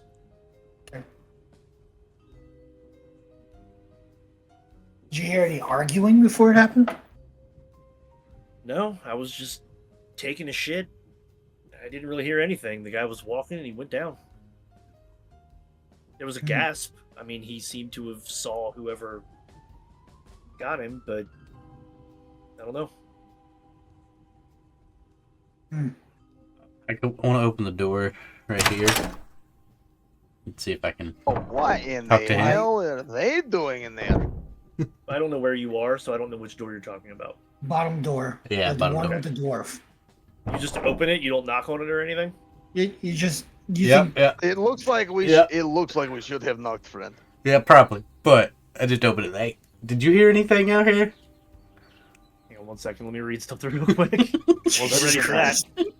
That is an expensive vibrator. You should not be using this like this. when he says that, I look at the mind flare and I want to like look at him and I'm like, I get it. I get What did you say to him when you popped the door open? Did you hear anything out here yourself? He responds back, but not in common. Does anybody speak Ingan? I was hoping you were going to say speak- gnomish. I can speak ignorant. I think we all can, buddy. I think we all can. I speak ignorant, mother trucker. So he speaks back in a language I don't hear. I shut the door back. No, no help there. I don't You are like the foreigners most either. chaotic bunch of people. What? Just ask the mind player. Did you read their I minds? don't like people who can speak my own language. I don't blame you. So, upon opening that door, the guy responded in a language that you don't speak. You would assume that he probably does not speak a language that you speak, and communication will be difficult. There was a monodron in there with him. Aside from that, the room looked pretty bare. I mean, at a glance, there didn't appear to be anything incriminating. There didn't appear to be anything that brought suspicion in that room that you could tell. Did we try reading their thoughts like you did this guy, Mr. Mindflayer, sir? I have not. No, I just got here, and then you all walked through the door. Seems like you kind of took over a little bit, so I'm just gonna step back. You guys seem. I've been in the bathroom. I've been in the bathroom the whole time. I don't know what you're talking about. Yeah, it was probably Um, not a fun experience for you after following me in there, but I understand what you mean. I made it worse. Should we His- just like his- read their thoughts, guys? His mind flare eyebrows go up, like, oh god. Should we just like read their thoughts? Like, I feel like, you know, you're a mind flayer. Maybe that's a good job for you. I'll delegate to you. Read their thoughts. I don't take orders, but thank you. As I said, you all seem to have taken over, so I'm going to step back. If there is anything I can help with, I will step in, but feel free. And he steps back out of the way. I mean, he moves all the way up here out of the way to stay out of your all's way. He's there for questions if you have any. Telepathically to everybody else. Does anybody have a problem with me trying to read these No. thoughts? No. And then I'll point at the furthest door. The one. Here? Yep, up there. I can't remember how to ping. Hold. Please remind me. press- Hold, hold. hold left kick. There it is. Should I read the far ones first or the middle ones first? Go far. Far? Yeah. All right. I'm gonna jump over the body somehow. I'm gonna throw you. And perfect. Daisies. There you go. and I'm gonna cast. I'll cast Detect Thoughts at just good old first level. And Or no, second level. The far door. Like through the door. So first is gonna be You I can't- cast it and then I can't what? Oh, you're trying to pick up. I see. You're trying to pick up the surface thoughts of a creature nearby. Yeah, so I can sense within through 30 solid feet. objects. I understand. Yeah. Okay. Surface thoughts. You get so you pick up. The way that works is you pick up everything in the area, not just a target, right? Because you're not specifically targeting one character with it.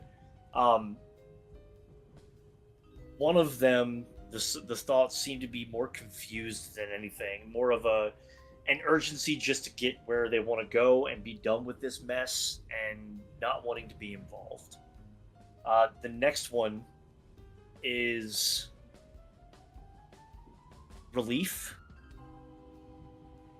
They seem to be focused on being able to take something that they had their eyes kind of set on at one point. Now they don't have to sneak and do it now. So the th- then, go ahead. Sorry. Hold on. The third one. This one also seems upset and maybe even jealous is probably the right word. Jealous that two others were getting along so well. They saw this friendship in a way and became very jealous of that. This one seemed to want to spend time with another person on this train and has not had the opportunity to because that person was spending time with the dead guy. Just to give you some like surface emotion almost. There's jealousy here. I guess I'm feeding you a little more than I probably should, but No, it's okay. I'm always going to take information that you give out for free. Thank you. yeah, I figured. So that's the sense thought, and then the read thought would be I can target one creature within 30 feet that I detected with sense thoughts. Which one? I think I'm gonna go for the one who feels like he can get what he wants now, like the second one that you described. Okay, it would be a she for starters. She, sorry, You're diving deeper into that one. yeah, and so they need to make a whiz save. Too? Yeah. Yeah,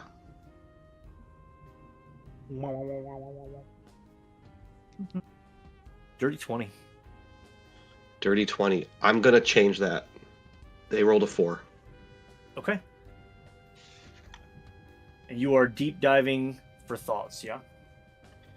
Deep diving for thoughts, and really I just want to see if they have any, like, what happened for them within the last 10 minutes is my initial thing, and then after that it's just for funsies. Do they know anything fun?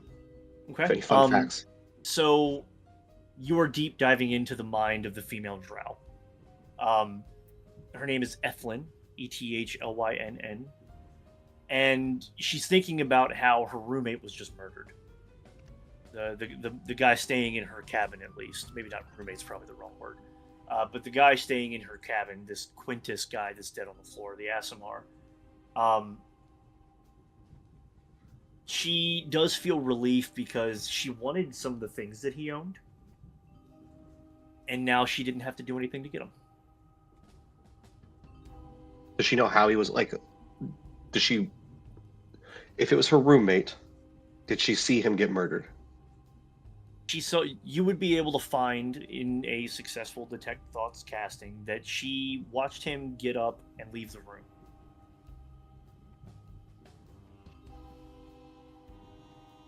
And then do I know which room is hers? When you guys came around the corner, you saw the heads pop out the door. When the Mind Flayer was standing there over the body, you would be able to determine it would be the middle room. All right.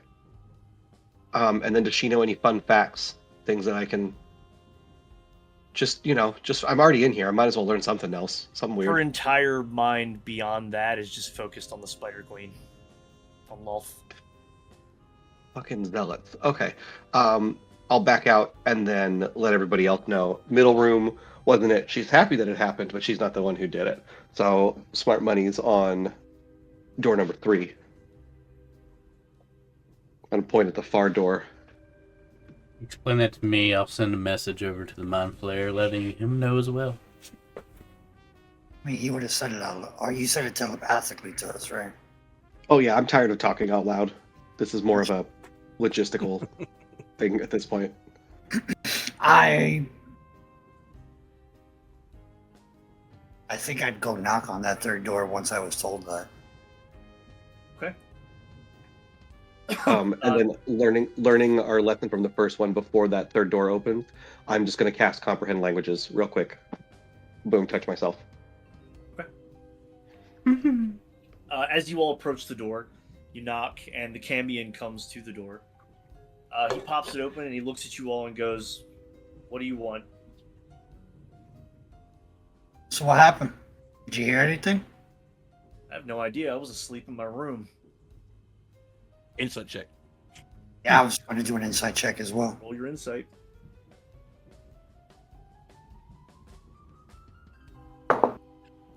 24. Yeah, 22. He seems to be telling the truth to both I, of you. he speaks Infernal too. Who does? You do? Okay. Oh wait, yeah. Is he talking Infernal? Is he? What, man? Got a treat. Thank you so much. Thank you. No, he came out speaking common. Oh, okay. I could understand it because of the comprehend languages. 'Cause Very needed good. that. Good job, Flo. Good job, buddy. You did it. All right. Oh, So, that's horrid. the Cambion said that they were asleep, and based on the insight checks and his role, you all seem to believe he's telling the truth. I feel like I got him in the pocket. I feel like I'm gonna look at the mind flayer and be like, it's your turn. We have the easiest option for determining who isn't lying here, and we're not using it. Mr. Mind Flayer, play some minds, bro. It doesn't really work like that. I can remove his mind. Well, you saw. I mean, I don't know what you saw, but you seemed very excited about what you saw in Konstan's brain. You could just do that again. I'd rather not. I'm pretty old. It I don't was have a lot of energy, man. I can't keep doing that kind a of stuff dark time for constantly. both of us. I was trying to prove a point, but that pervert over there he scared me a little bit. He does that. It We was- just met he the does guy, that. It so was a dark time for both of us. God damn it. I'm not. It was a long time ago. Okay, I was young. How long? What he said. I paid extra. Wasn't what I Last- thought it was going to be. Last week. The Cambion looks over at you guys and says, "What do you need?" We're just trying to figure out how this dude died. And we're just asking everybody. He pokes his head back out the door and he goes, "I had nothing to do with it." inside. Insight. Everything he says, we insight. Over and over. Roll insight. Not 20. For Yeah, me 20. too, actually. He rolled a 5. I got a 27, just in case. He is absolutely telling the truth. Alright. Very good. I'm good now. At that moment, I'd be like, well, we apologize Like, for interrupting you. him, Have a good night. And I'll... Yeah. That's it. him saying he was asleep when it happened, but he didn't have anything to do with two different fucking things. But I'm What do you mean? confident now. Well, you could be asleep during. Oh, I got you. Doesn't mean you weren't involved in some way earlier. I'll look up to the mind flayer and be like, did you hear any doors close as you were coming out of the bathroom after the incident? You heard all the commotion. I didn't hear anything. But those 3 aren't the only 3 in this car.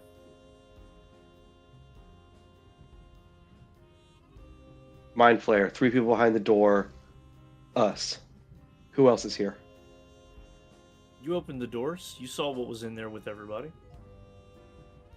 The Modrons? Okay. I will talk to Modron then. And I open the door. Hey, hello. Pardon me. I do not mean to interrupt. Well, technically I do because I opened the door. But anyways, little eyeball homunculus thing, Modron. Yes. Come here looks for at a you. second. Can I have conversation with you? He comes over. It's really short. It's a hair shorter than you even.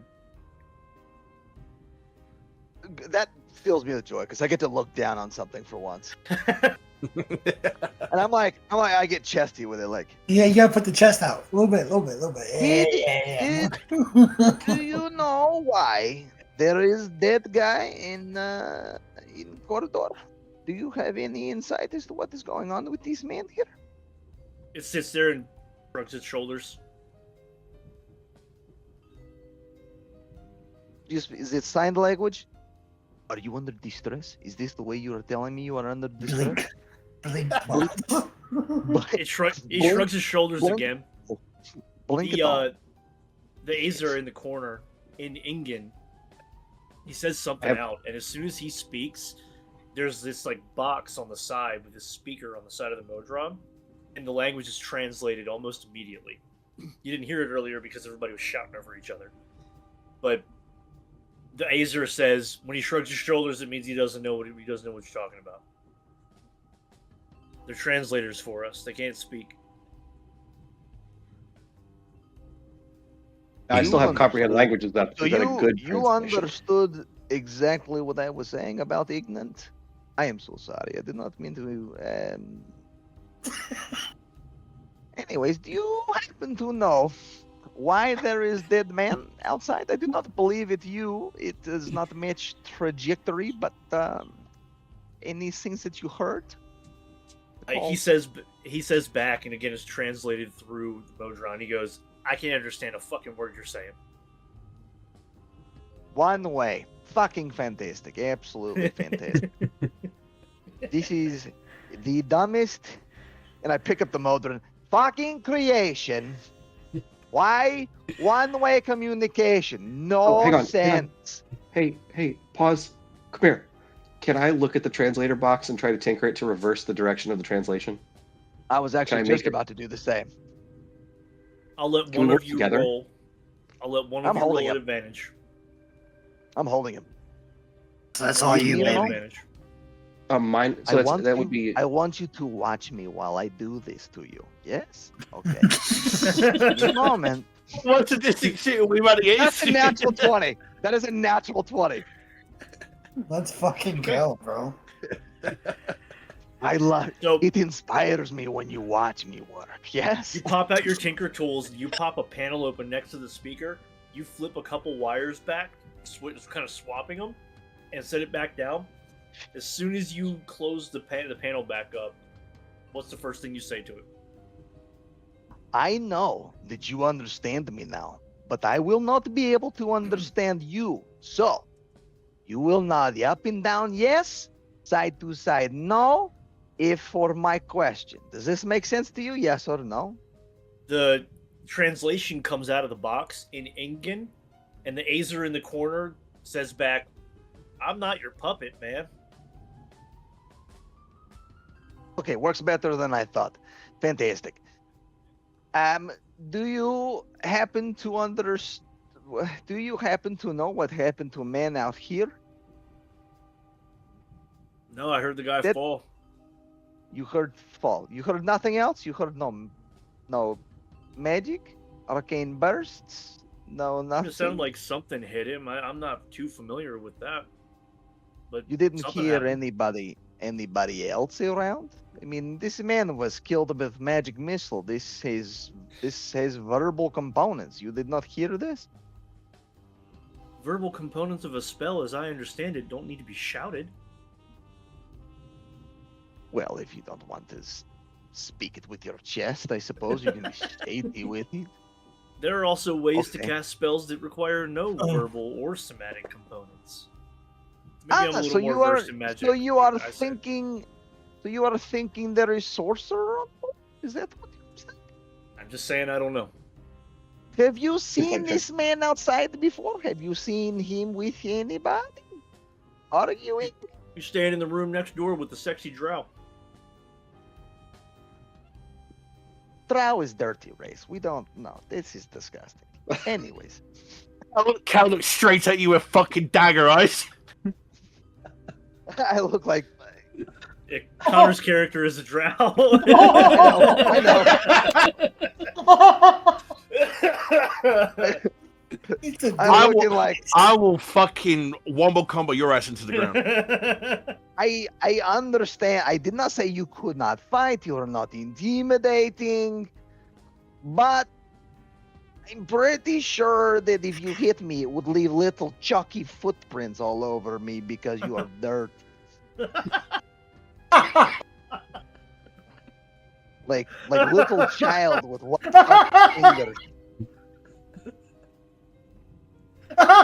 Anyways. Anyways. This is beside the point. I don't apologize. I don't like Ral. But anyway, Spaceship. did any do you know any reason why this man would be dead? I already told you I don't know, man. As soon as he finishes saying that, you can see out the window behind him, kind of over his left shoulder, because he's sitting in the corner. The train shifts through another plane again. This time, the sky looks to be this like dark blue, and almost instantly, the glass on the window frosts up a little bit in the corners. It's very, very cold outside. Seems as though, for those familiar, you are in the Nine Hells now. More than likely on the plane on the circle of Stygia. It says the train passes through a frigid gorge. I keep burping. Filled with whirlwinds of ice needles. Any creature outside the train takes cold damage at the start of each turn. Modrons that normally patrol the outside of the train lock themselves in compartments for safety until the train leaves this plane. Not that you all would know that, but I don't see the point in hiding that information. The guy in the corner of the Azer with the fiery hair says, "I already told you I don't know what happened, man. My door was closed. I heard the guy get hit. I heard him go down. That's all I know." In everybody's inside. head. Inside check. Yeah. Okay, you're doing that. 15. He rolled a 14 plus stuff. Hang on. Flash of genius. Oh, no plus, actually. Just a 14. Okay, then so never mind. he seems to be telling the truth. I heard there was a hot Well, chick in the next room, right? I'm There's a glad hot chick in the that next room. I could fix this translator for you. Please do not tell anybody that I have null and voided the warranty on this little guy. And I pat him on the head. I'm not sorry. I'm not sorry. Goodbye. And I shove him back in and close the door. As you shove him, he falls backwards. Because he's like a ball shape, he rolls across the floor to the other side of the room, bounces, and kind of spins a little bit as you shut the door and pull it behind you. Like a turtle on its back. Kinda, yeah. It's the fucking turrets from Portal. Yeah. Not to be sidetracked, but that thing felt weird and it was funny. Anyways, I don't think the ignorant guy knows anything either. He was not useful. I'm gonna. You hear from the other side of the door, "I'm not fucking ignorant." ignorant. The accent. I am sorry. Common is not my first language.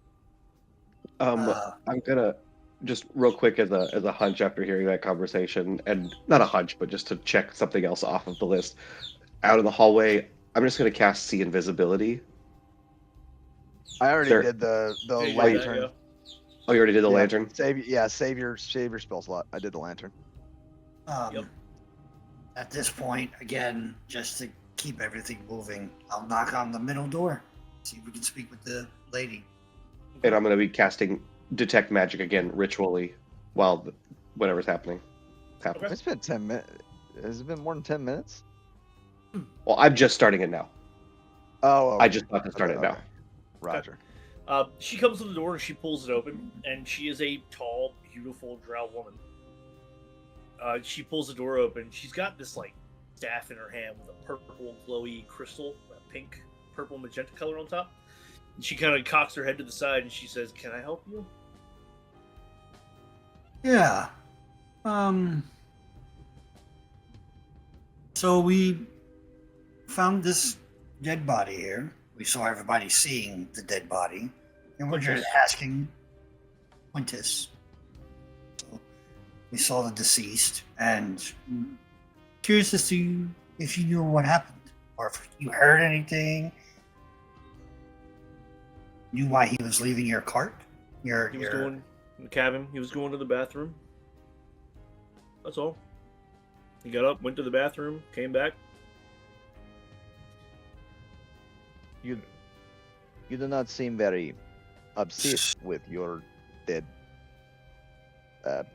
I've known him for a couple hours. I mean, Am I supposed to be panic-stricken and sad because a stranger died? Absolutely not. Somebody is killing drows all over the place. Where do you see a dead drow, dickhead? That's an I look ass. down. Oh, sorry, he's very pale. Must be the dead person. Thought he was drow. Well, if he's not drow, we need to get to the bottom of who killed this poor innocent man. How do you know he's innocent? He's not drow.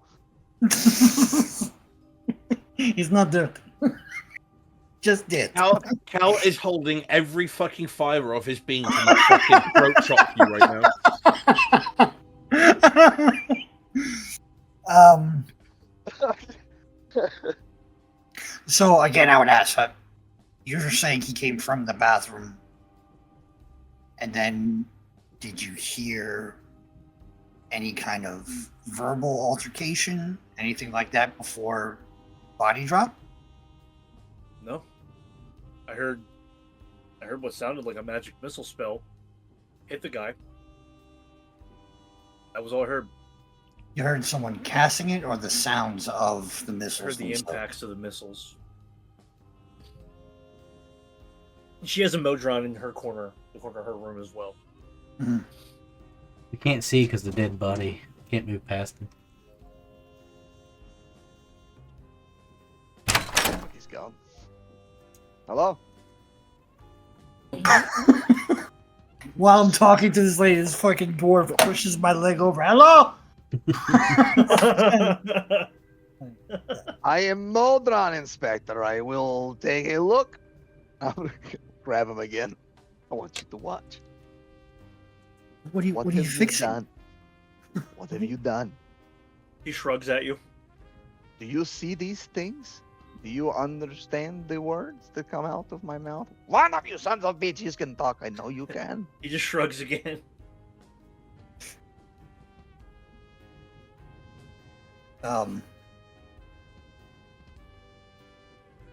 When you got, I'm assuming, and correct me if I'm wrong,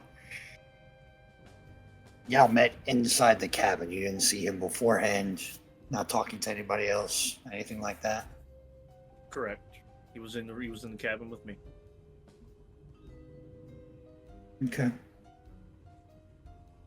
Did he say anything? Did you guys converse a lot at all? I imagine probably not, but hey, gotta go. We got along quite well, actually. He was very friendly. Yeah. Were you the one in my head a few minutes ago? Nope. You I don't do that heady shit. She kind of side eyes you a little bit, squints, gives you that like suspicious. I'm not sure kind of look. Did you have tentacle things in your head? What the fuck is your little friend talking about? Don't he? Little.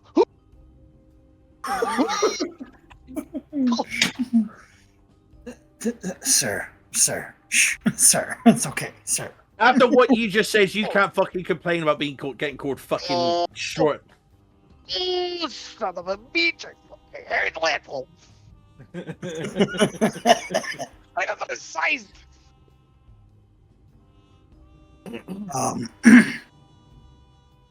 I will actually telepathically, I will say to Kel, common ancestry stuff. Do you think you can get through to her? See if she can tell us the truth. Do you think all Drow know the same things? You think all Drow look alike? So how does well hold on before you continue. How does that telepathic thing work? Does everybody hear the same thought at the same time, or does it have to be? It can be whatever Right. you want. Because I directed that strictly to Kel. You would not have heard me, little man. Ooh. There it is. I'm gonna storm out. Oh, little son of bitches. He's got quite the temper, doesn't he? Yes, he does. And little people tend to feel that way. Eastern Europeans mainly. I don't know what Europe is, but I'll take your word for it. Is there anything else I can help you with, or can I close this door and go back to what I was doing now? I mean, we gotta figure out who's dead. You don't care. No, What if they come after you? I can defend myself. I'm sure. Everybody can. That doesn't mean you can't be surprised. Okay, have a good Doesn't rest of mean your they day. can She defend shuts the door right in your face. Hmm. Goes right back into the room. This bitch did it. No. And I get like a half smirk on my face where I'm contemplating whether or not to kick open the fucking door. I'll just look at everybody else and I'm like, guys, we cannot, got nothing else. And I'll look at the mind flayer and I'm like, you're the last person we have to ask questions to, but you're saying you found the body, so He holds up one finger. One more.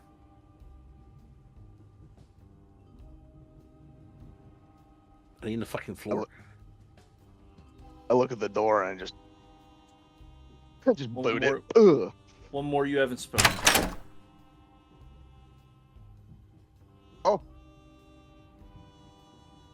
The Cambion's back in the bed in the corner of the room. we did talk. to Yous? Yous You be talk to the coming? Cambion.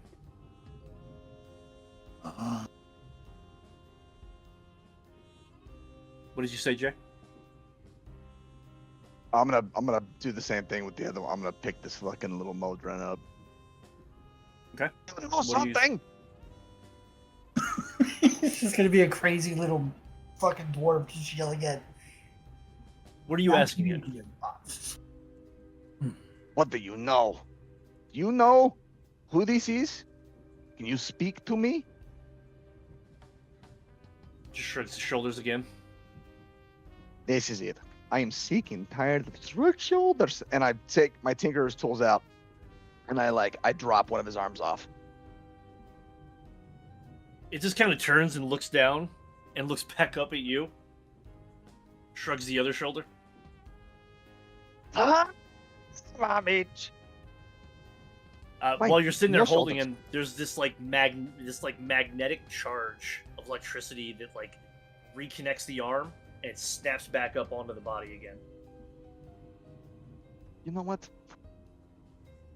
There is usually stored information inside of something like you. Let us see what I can find if I tinker around inside your brain.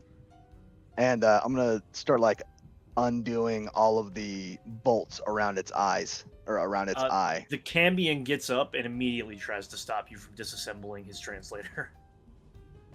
Look here, large imp. Sit the fuck down. He does not take kindly to that and pretty much tells you to stop or he's gonna hurt you. I grow twice my size. I go from being like 5 feet tall to 11 feet tall. He does not And I seem to turn be around. affected by that. And I'm gonna look down. Beast usually works. I'm gonna try and intimidate him. Okay. That is 13 Flash of Genius. What does that do? That's an artificer thing. It allows you to use your proficiency bonus on Top of. skill checks, I think. Well, You get use- so many uses per day, though. I'll do guidance and Flash of Genius just to be safe. Guidance is a 1d4. That's a Fucking 4. flute. So that's 17. And then Flash of Genius is what? My proficiency bonus? I think so. Double check it to make sure I'm right. Dun, dun, dun. Class feats. Yeah, an automatic plus 4. So 21. That does not beat his nat 20 plus 3. So he does not seem intimidated by course. you at all. Okay. In fact, he pulls a spear out and seems to charge up a magic spell in his right hand. All right, let's fucking run it, homie. Oh, Now let Okay. Casper see his magic missile. As you all, it does not appear to be a magic missile to our wizard here, because you are a professional. As this all escalates, the Mind Flare comes in and pokes his head around the door and says, "How about everybody calm down? This doesn't need to be a fight." He walks Get in, your and I'm like, friend- I'm get 10 your feet friend fucking out of tall, the and I've got a room. giant magic hammer. He looks Like- at you guys and says, "Get your friend out of the room before this Cosine. escalates to a point it doesn't need to be at." cosine, come here. Come here. Come on. Let's not do a fight inside of a small place. Come on. Fine. Bro, motherfucker. As you duck and go out the door, you look to the right, and the drow is out in the hallway too. And she also seems to have something kind of half charged, just in case. Like to see you try, Chalky. Hey.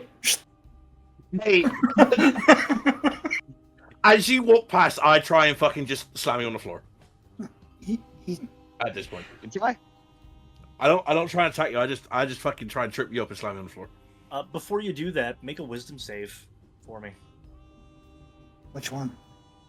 The tall dickhead. Cosine. Go ahead. Wisdom save. That's a 17. Fails by 1. Naturally. She's going to cast suggestion on you. And she's going to tell you to shit yourself. As she turns and walks back into her cabin. I'm still under guidance. But you didn't call that when you rolled. Hmm. It's a concentration spell. It maintains for as long as I am concentrating. No, for no, it is a few not. minutes. You didn't call it when you rolled your d20 was what I'm saying.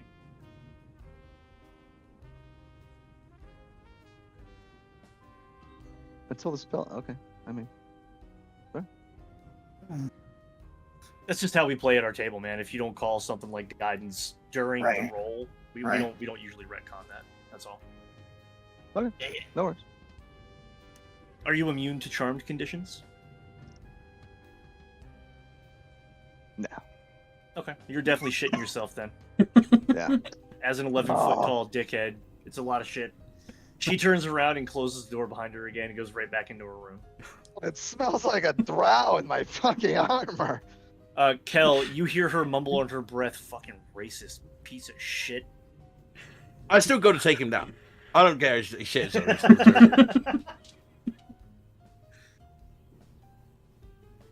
Are any of the rest of you doing anything while he's taking down the big guy? I guess make an attack roll, trip attack, against his dexterity saving throw, I guess? My Would be like a- detect magic probably would have finished up Sure. at some point toward the end of that. I mean, there are magical items that are worn by people. The Cambion has a necklace, like a pendant around his neck here. The Drow's staff that she had is magical. But outside of that, nothing glaring. I would have walked in the room and said, sorry. Do you know anything about the dead dude out here? What room? The one with the Cambion in it. Yeah. The Cambion looks up at you and says, "I told you I didn't do it." As the Modron sits there and points to himself. Okay, you didn't do it. Well, so your Moldrin, you were asleep. That's right. I take the Moldrin, pull him out in the hallway. He follows. I swear to God, if that little son of a bitch talks to you, I will fucking shit myself again. They can speak, right, in their own language? They No. cannot speak at all. No. Not these guys. I look at the Mind Slayer, like, this little fucker did it? Or knows who did it? Mind Flare kind of. Maybe you should search him. I will do investigation on him. I guess. Check him. Roll investigation or perception, either one. But whilst that's happening, I rolled a 24 to hit. Jay, you gotta roll. Jay's deck safe. Oh, sorry.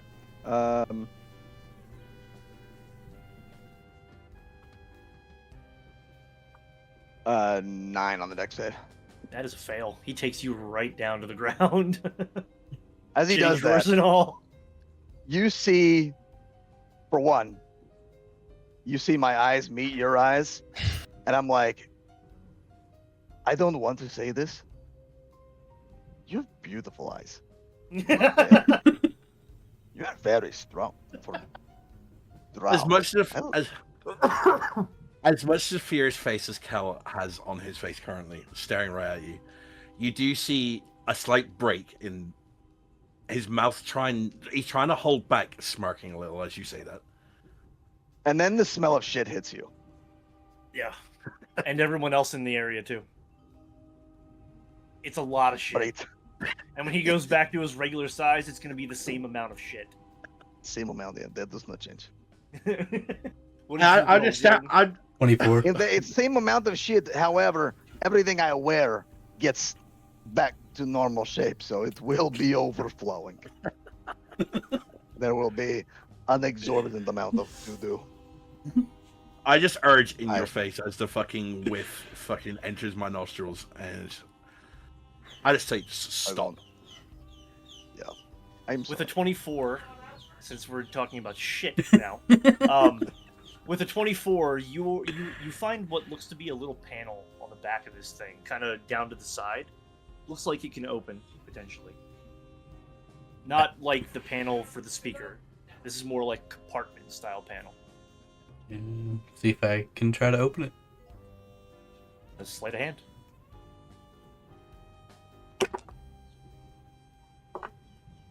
Do you have Tinker's tools? Or Thieves' tools?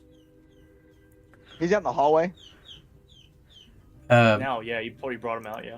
Probably not. As I'm on the ground, I like hold my arm up.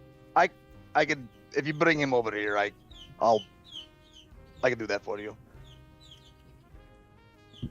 I do not have those tools, so Okay. Well, you got an offer from the Artificer, I'll hand if it you to. choose to take it. You also have a rogue in your party. I hear shit. Probably Yeah, objectively the best one to do this. I hear shit, man, and I'm just like, here you go. I don't blame you. It's like I got the there's whip of character. slow, but nobody's really paid attention to it because I haven't really said anything. But as a rogue, I've slowly distanced myself from the spell, and so like you haven't heard me move. I'm just like, There's 100% a fucking. There's 100% a print of fucking an ass print shit as he gets up. that's a 19 plus stuff. Plus like 13 or some shit, isn't it? Yeah. The DC is only 11, so pretty successfully you pop this door open, and a small wand tumbles out. You still have Detect Magic up? It is for sure magic. It is... doesn't say... It's probably Evocation, I would guess. I think it's Evocation magic. Yeah, that should have popped when I had Detect Magic up. It was within 30 feet. inside. It was inside of the Modron. I sense the presence of magical effects within 30 feet. It doesn't say the thing has to be visible. Considering it was in the room with the Cambion who has other magical objects, would you be able to determine how many there are in a closed area, proximity-wise? If you can, that's fine. I'm just trying to work it out. Yeah, it would have been to see a faint aura around any object in the area that bears magic. Even if you can't see the object. You said you could detect it. You can take the magic action. Well, it doesn't matter. We No, have no, it. no. You know- It's you know where fine. it No, is. no. 'Cause that's what I was trying to do with the detect magic before. Was like, where I'm missing something. I just couldn't figure out what it was. That was it. But here, Well, That's it's fine. out. If you'd like to examine it to determine what kind of a wand it is, you can. you said it was evocation. Is that what you said? Yeah, I believe it is evocation. Yeah. Pretty sure. I think I know what it does.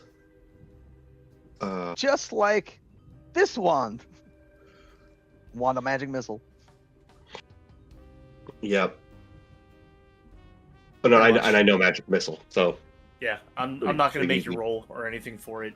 Being a wizard of your skill set, you can tell this is most likely a wand of magic missile, and it appears to have one single charge that has been spent on it. Murder weapon. Who's this? I'll make eye Go- contact. With who? Just the people in the room. Just like Oh, okay. you know, you do the thing when who spilled the candy, children, and you make eye contact with all three of the children, kind of thing. As you all are doing this and kind of taking it in, and you see, everyone sees this magic missile wand, and I'm assuming Ricky would say, "That's a wand of fucking magic missiles" in some weird ass Italian accent. The Cambion in the room darts out of the room and tries to run away. Runs toward the Mind Flayer and instantly grabs him and slams him on the fucking ground.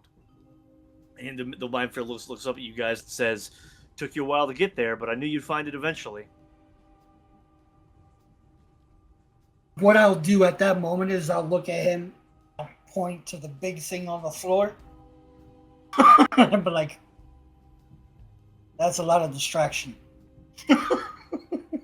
Meaning I'm pointing at Kanzen, and I'm like, Yeah, I can see that being a lot of distraction. To be fair, I was trying to open every one of these things, "That's true." but I don't like imps. Oh boy. Play stupid games, win stupid prizes. If you had searched to the body for other panels instead of just going for the speaker panel, I would have given it to you. But you were just going for the same spot every time. That's all.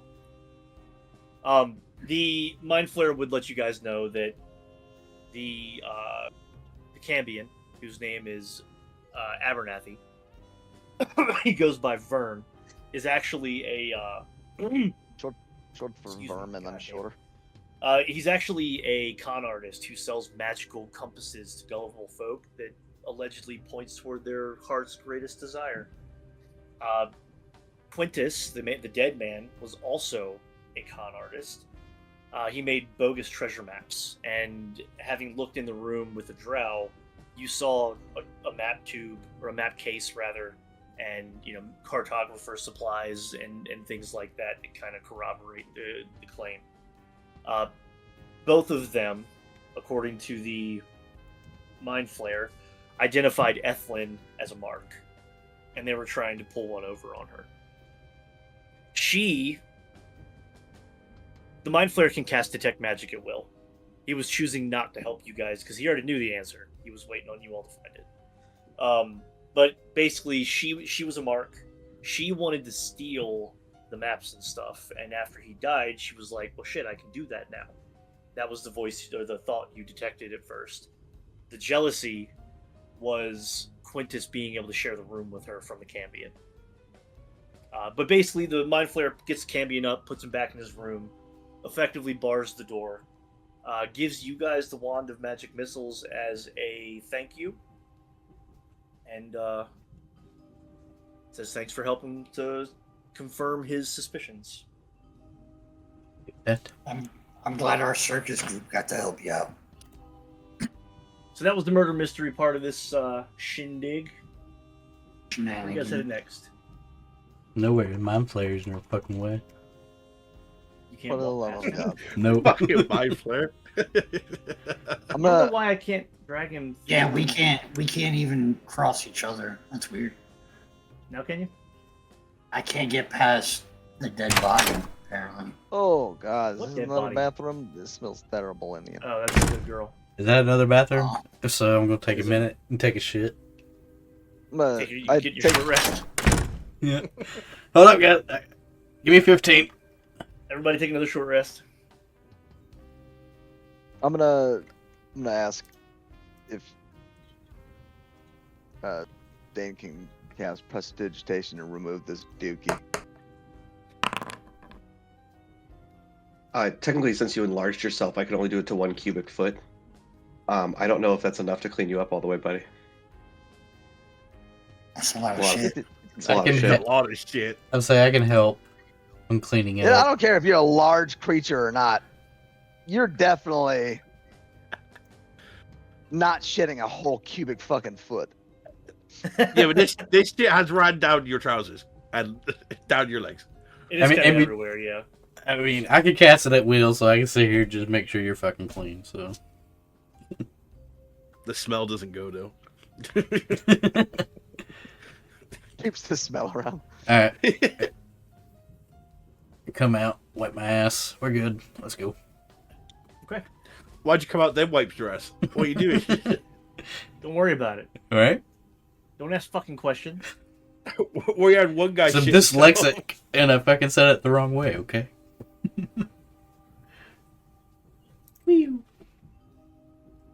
All right, as you all enter the next car, Fucking foundry. now you have to reset again. Yeah, I'm reloading. I literally just refreshed, and then I went to move my character, and he didn't move. You always have to be like in front of me.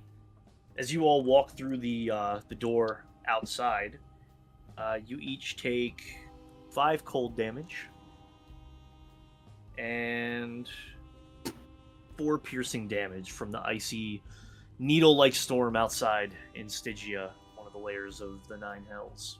I just healed myself for 9. That's not how this works, Xavier. That is not how that works, no. As you all enter the next car, stained glass windows decorate the walls of this car, while its floors are adorned with exquisitely patterned rugs. Several columns support a vaulted mosaic ceiling. Kneeling before an altar is a serene priest in sunny robes.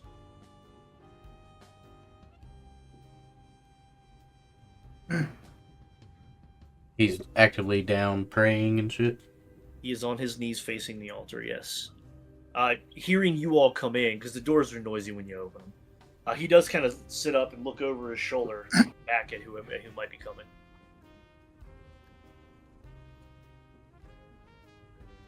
Hello there. Hi. He stands up and turns around. He says, welcome to the temple portion of this trip. How can I help you all? Please come in. Close the door. Please come in. We're just. Why can't I move all of a sudden? We were just passing through cars, just to kill some time. Where are you headed to? Don't know. Never been on a train. So Yeah, These things we're are fascinating, aren't they? it is very interesting. Everybody make a religion check for me real quick.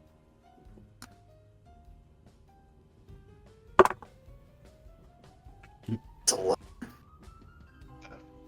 18. 15.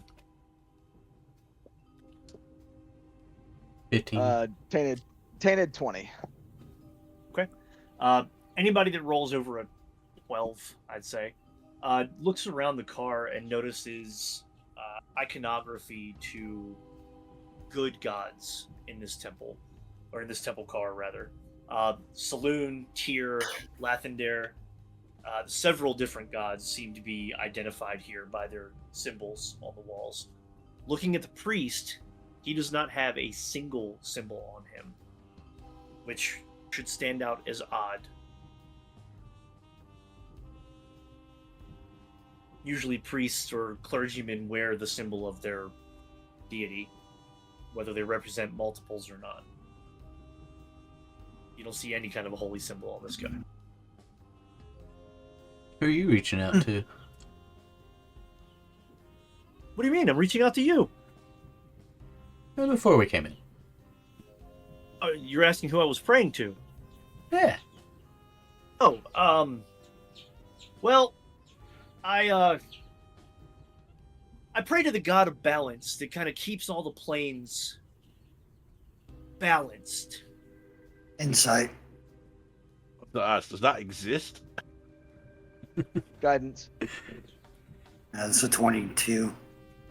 15 on his part. He is lying through his fucking teeth.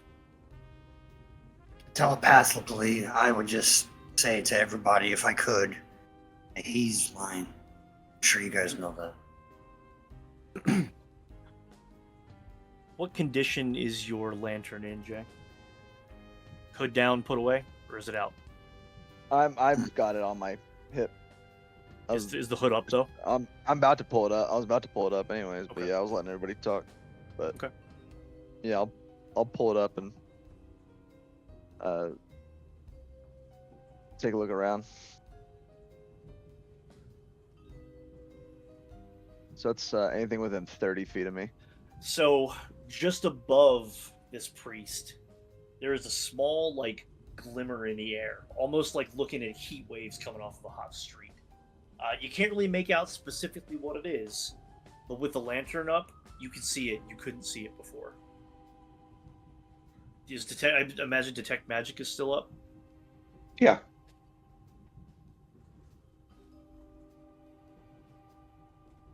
Give me one moment, please. You can't see. Well, I guess you can because the lantern reveals it for The everyone. lantern right? Not reveals just it. you. Yeah. So you also see this shimmer. It is glowing with a divination school of magic. One spell that I am very innately in tune with, as it's one that I like to cast, and I currently have prepared, is does this look like clairvoyance or no? Clairvoyance? No, it does not. No? Okay. I'm gonna look at him and be like, there is shimmering. Oh, it is like heat waves coming off of you. I cannot see you very well. Dispel magic. Okay. Instantly, the ball that is in the air disappears, and his form completely changes. He is no longer a handsome half-elf priest, but he is a gray slod. I need everybody to roll initiative. Jay. What's your initiative? 16. Dane? 18. Connor? 24.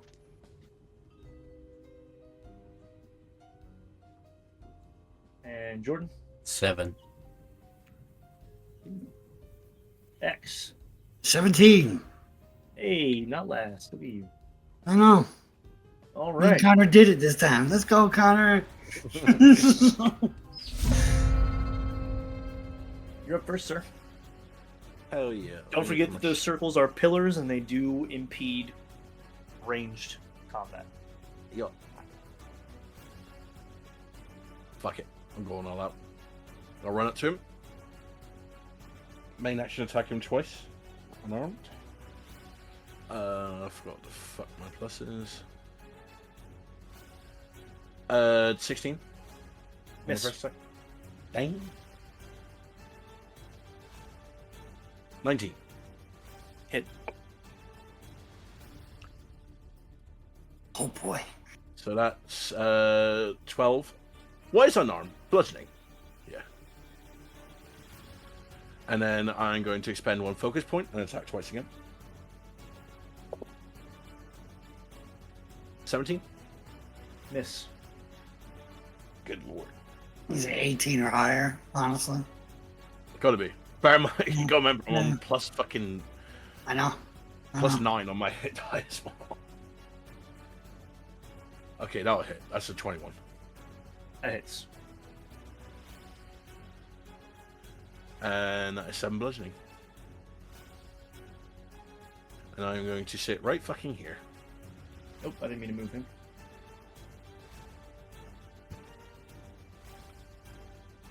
Okay, that's your turn. Yep. Dane. Hang on. I'm gonna move 5 feet this way and to like hide behind the pillar, kind of very, very bravely hide behind the pillar, and gotta kind of like peek around and point a finger at him and mind sliver. So I need him to make an intelligence saving throw.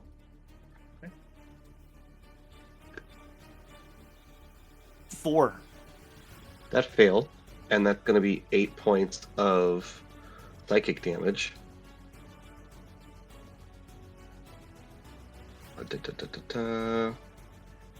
And that's it for me.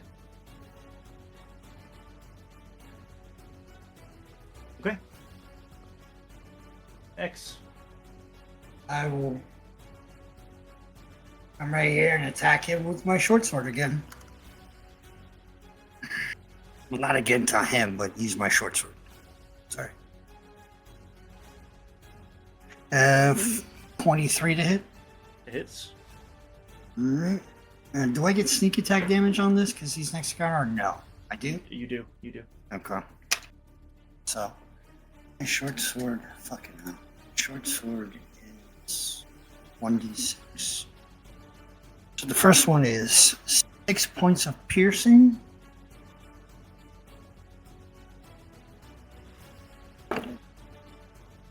Seven, 9, 10, 12, and then 12 points for sneak damage. Then from there, because I made contact with him, I'm going to move back to. I guess I'll move here. He does You have not a feat get it. that keeps him. Yeah. Yeah, it's not. I don't know if it's a feat, but it's one of the actions it gives me. I got you. I don't know. Yeah, and that's my everything done. Tanzin. Cosine. I'm still in my Big boy. large form. I'm gonna step over, and you guys see that large hammer come down again. Only this time it's even bigger, and it reaches and I'm like trying to whack a Mullen right on the fucking top of the head. Okay. And that's with booming blade. Okay. That's 17 plus. That's a 25. Yeah, that is. It hits too. And that will be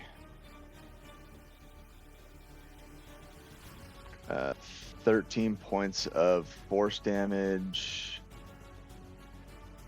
4 points of thunder damage. Okay. And then I'm gonna, like, as I hit him, I'm gonna reel it back, and I'm gonna like try and slam it down on him again. Okay. Same as last time, 25. Okay. Oh, 9 plus 5. Yeah, 14 force damage. You have a 15-foot range with that thing when you're enlarged? Yeah. God damn. Yeah. All right. Is that your turn? It's gross. Yeah, that's it. Onto the Slod. He is going to turn and kind of hop over the dais here against the back wall. Opportunity. Yep.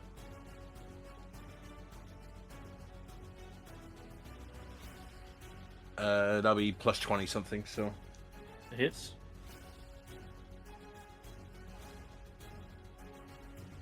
and that'll be 13 bludgeoning damage.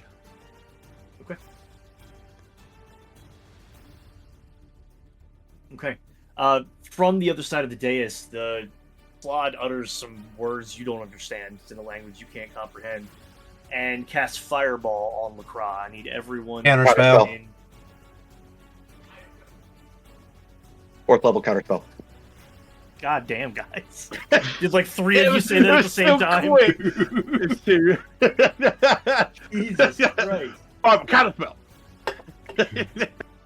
Somebody read that spell to me. I've never actually had to DM against it before. I know that at a certain level and below it's automatic. 2024 or 2014 rules, they're different now.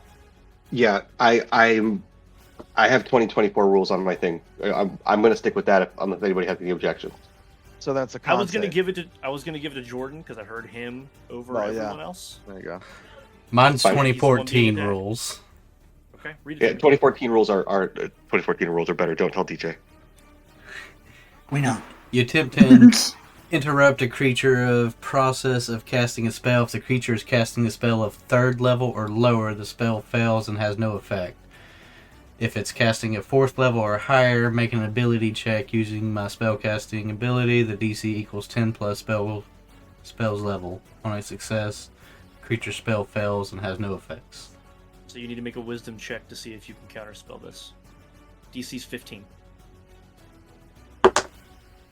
That's 11 plus 8, 19. It's counterspell. I'll do her. Okay. All right. It just like hisses at you and Fuck nerd. kind of runs over here to this corner a little bit. That is his turn. It's one of those things where he's like, ha ha! Oh no! That's pretty good. Just blows a little bit of smoke out of his hand. I move over here. I yell at him, "My turn, bitch!" And I Eldritch blasted him. God damn. That is a 16 plus 8. Hits. That's lambs. That slams. Also, with that, using my Eldritch Blast, it would be a +4 on top of that if I needed to with my Agonizing Blast. But I don't have to Okay. apply that. But, so damage is going to be 8 plus 2 damage, so 10 pierce. No, that is the wrong Eldritch Blast. Agonizing blast would be your damage. Would be your 8, damage 9, roll. 10. Well, 12 force.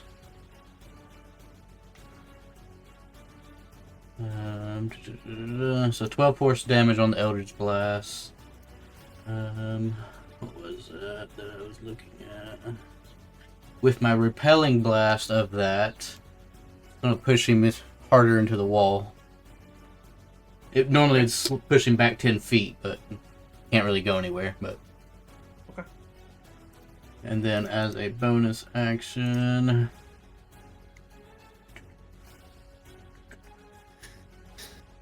I can't cast 2 spells in a turn, can I?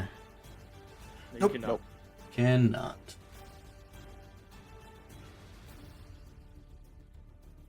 I think you can if one's a cantrip, can't you? You can do a cantrip. You can't do a spell. It's not Yeah. a. Can I do a cantrip and a spell? No. Technically, you shouldn't have been able to do. Well, Eldritch Blast is a cantrip. Cantrip. Counterspell was your spell. And it was a reaction. Reaction. Yeah. That was out of Action. turn, so that's his Eldritch Blast is magic action, so that takes up the magic action. Yeah, so Okay. if you have a bonus action spell, you might be able to do that. But Gotcha. Okay, if that is the case, I will. I think that's the thing that I took before. That twin spell thing. I don't remember what that was. Alright, I'm so gonna look that up. I do have bonus action spells, so I will Hex on him. Place a curse on the creature that you can see within Is range. that bonus action spell a cantrip? Or does it use a pact slot? What is it? It's not a cantrip. Hex? Yeah, it's a first level sorcerer, actually. No, No, you you can't. can't do that either. Can't do it. Full spell. I thought you said I could do a cantrip and a spell. You already did a cantrip and a spell. Counterspell was your Oh, spell. that's right, that's right. Then, no, that's fine. counterspell wasn't in his turn. Counterspell was a reaction during the Slad's turn. Okay, alright, yeah, that's fair. Alright. Yeah, but I still don't think you can do even with a cantrip. I don't think you can do 2 This spells, is where it goes. even as a bonus action, This is because DM it takes the conversation. magic action, right? If one of them Provided- got like Provided one of them is a bonus action and the other is a cantrip with an action, you can cast a cantrip and a spell in the same turn. You just can't cast a bonus action spell and an action spell in the same turn. yeah, But I'm reading it right here. Yeah, if you cast a Yeah. spell with a bonus action, you can't cast another spell during the same turn, except for a cantrip with a casting time of 1 action. So you go ahead. So I can Hex. You're good, Okay. You can hex, yeah. Until the spell ends, you deal an extra 1d6 necrotic damage to target whenever you hit it. So I get a roll extra damage, I guess. The next time that you hit it, Okay. So yeah, his ass is Hex then. I don't see an option for hex here, but I'm going to put that on there, I guess. And then with my remaining movement, I'll kind of come here where quarter cover in the column there. Okay. Is that your turn? Yes. Kel, back to you. Some more fucking wombo combo. I need a refresh, motherfucker. I'm gonna whilst it's refreshing, I'm gonna run up in front of him and again to unarmed strikes. That's a nat 20. That certainly hits. Roll your damage dice twice and add your modifier to it.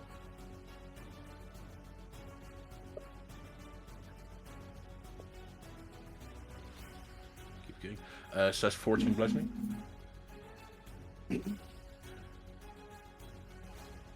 Second attack. 19. No, that's a lie. 21. Hits. Maths is hard. 3, so it'll be 8 bludgeoning. Then again, I'll use another focus point and attack him twice again. 8 plus 9, 17. Miss. That's a miss as well, because that's a fucking 3. Okay. Is that your turn? Yeah. Found you just Ricky. black screen. Fucking hell, Xander. Xander Cage. I'm going to use a spell slot. I'm going to do Magic Missile at 4th level. Why not just use the Could wand? be- Nope. Who has the wand? I grabbed it. Um, No, Oh, that's right. it would have been him because he was investigating the wand. Yeah. And it's also Jordan. Yeah. So nice try, Jordan. It's not Blue happening. Goblin? Oh, the Blue Goblin got it? Yeah. Yeah. And this and every video game. The fucking Hoover. Fallout Fight, he's, taught me all well, of a sudden okay? He's like, oh, these guys aren't checking bodies yet. so that's just 20 points of force damage. But I'd like to like kind of meander through the room. Like How one would you goes like to do straight- this? Oh God yeah, they're going damn. to meander through the room, and like one's going to go straight for the target, the other one's going to kind of like veer left along the wall, the third one's going to go right, and they're going to all hit him at the same time from like a different direction, Okay. and just crumple him into himself, and just drops down to the ground right in front of the monk drow whose name I forgot already in the last 3 seconds. Kel. Kel. So these rounds impact and they hit it really hard. He falls back against the wall and kind of slumps down on his ass, and he looks up at you, Kel, because you're the closest one to him. And he says, "The Syndicate of Terror, Extortion, Assassination, and Larceny is gonna get you. We've been following you since the museum when you did that stupid shit with the silver. It wasn't us. We'll find you. It I might put not my have been foot you, up. but it was your group. We'll find you," as he like gargles and dies. Yeah, as he's gargling, I put my foot straight through his face. Okay.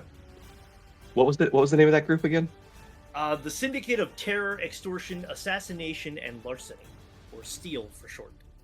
I was literally writing out the fucking acronym. God damn it. And then after all this, I'm like, fucking Zanny. I swear to God, bro.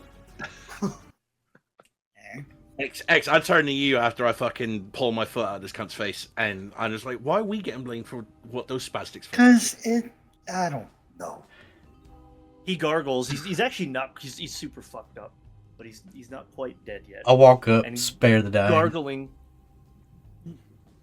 Why would you do anything? He's gonna cast Fireball right on his own feet. Everybody make a deck save. Sick.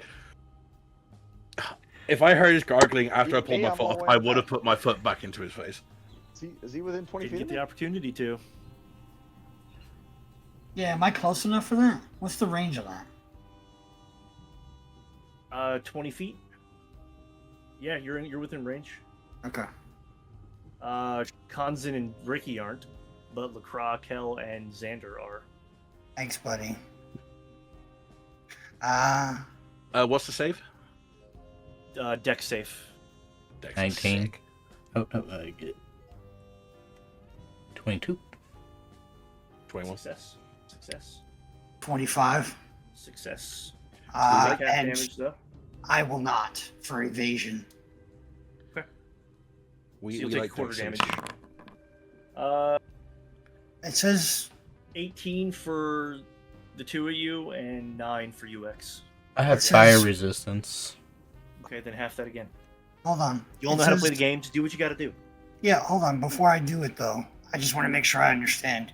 When you are subjected to an effect that allows you to make a dex save, you throw to take only half damage. Instead, you take no damage if you succeed. Oh yeah, you're good.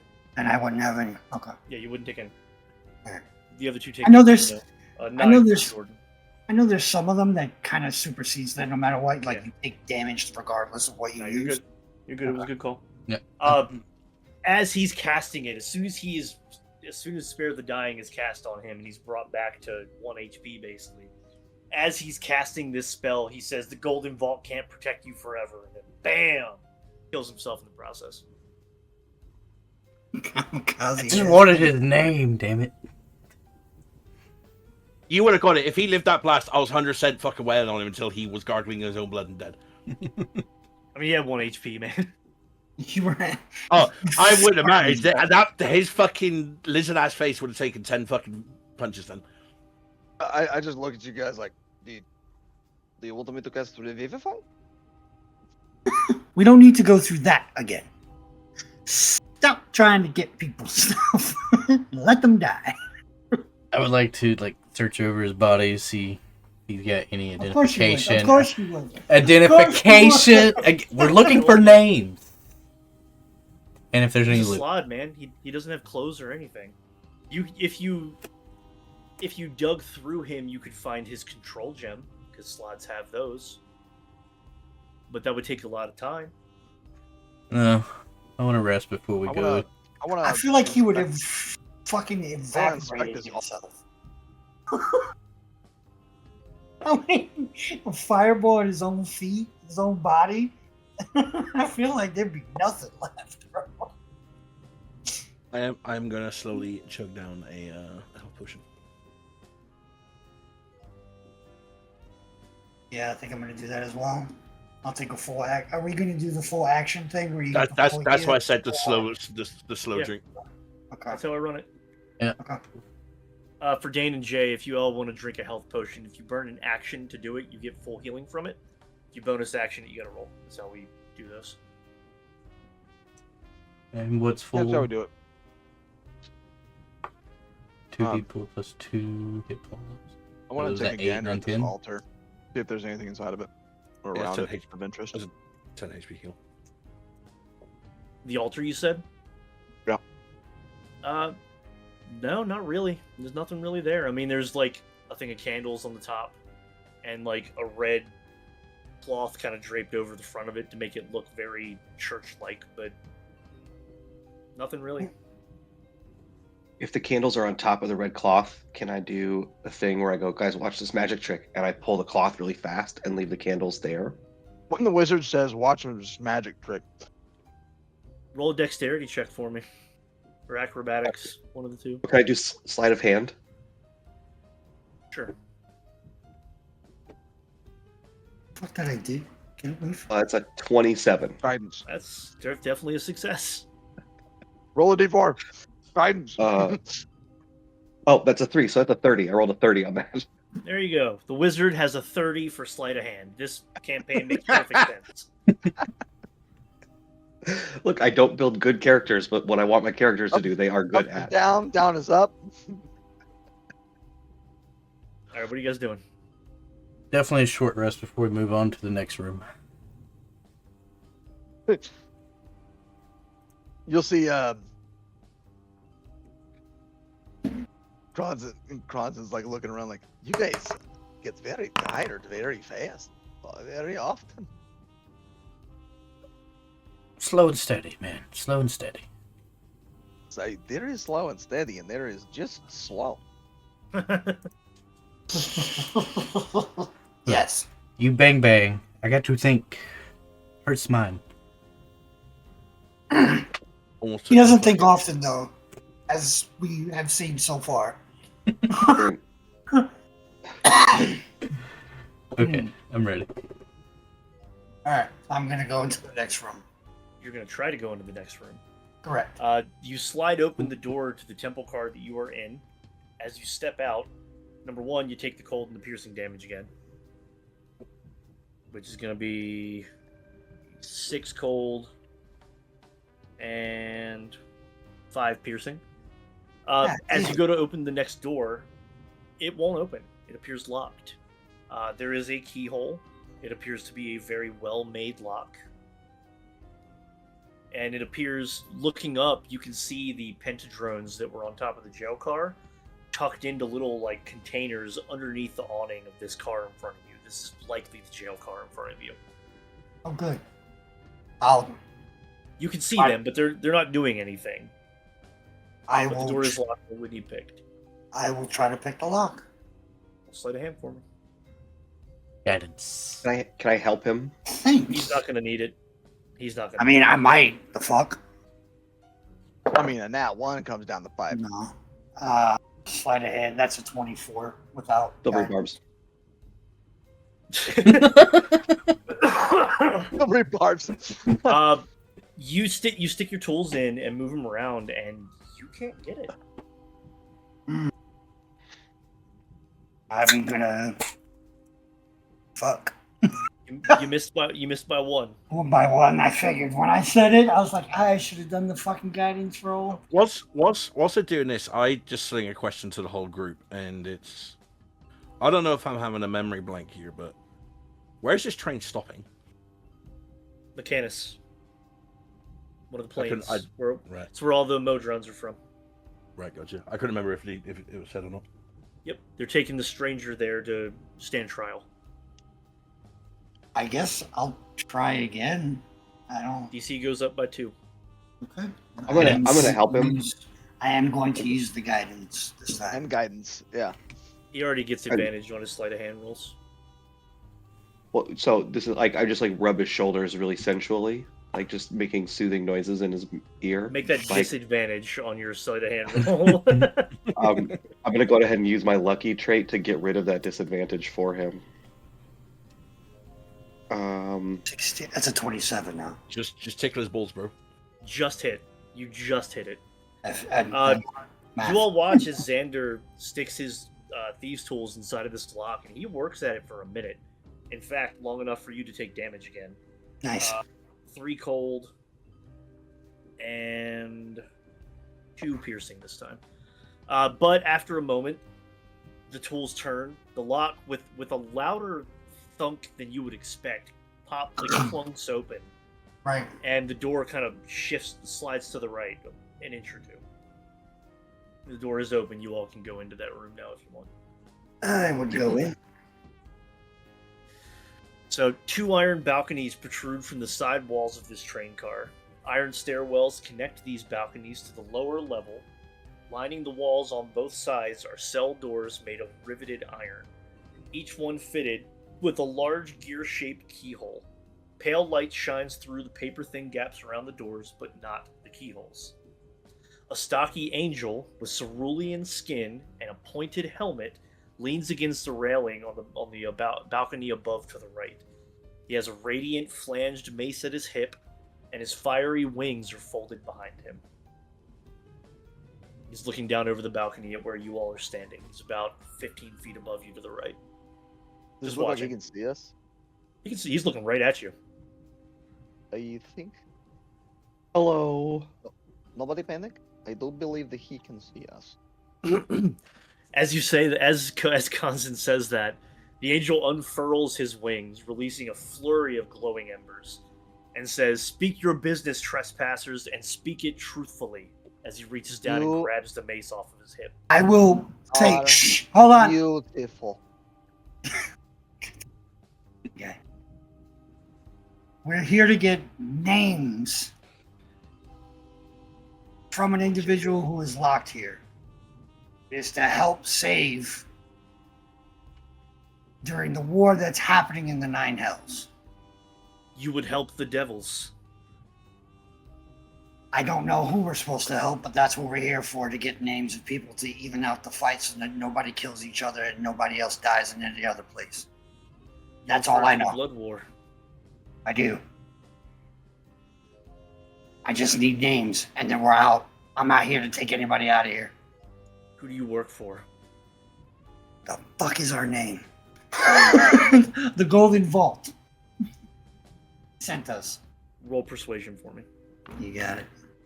Guidance. Guidance. Thank you. Thank you.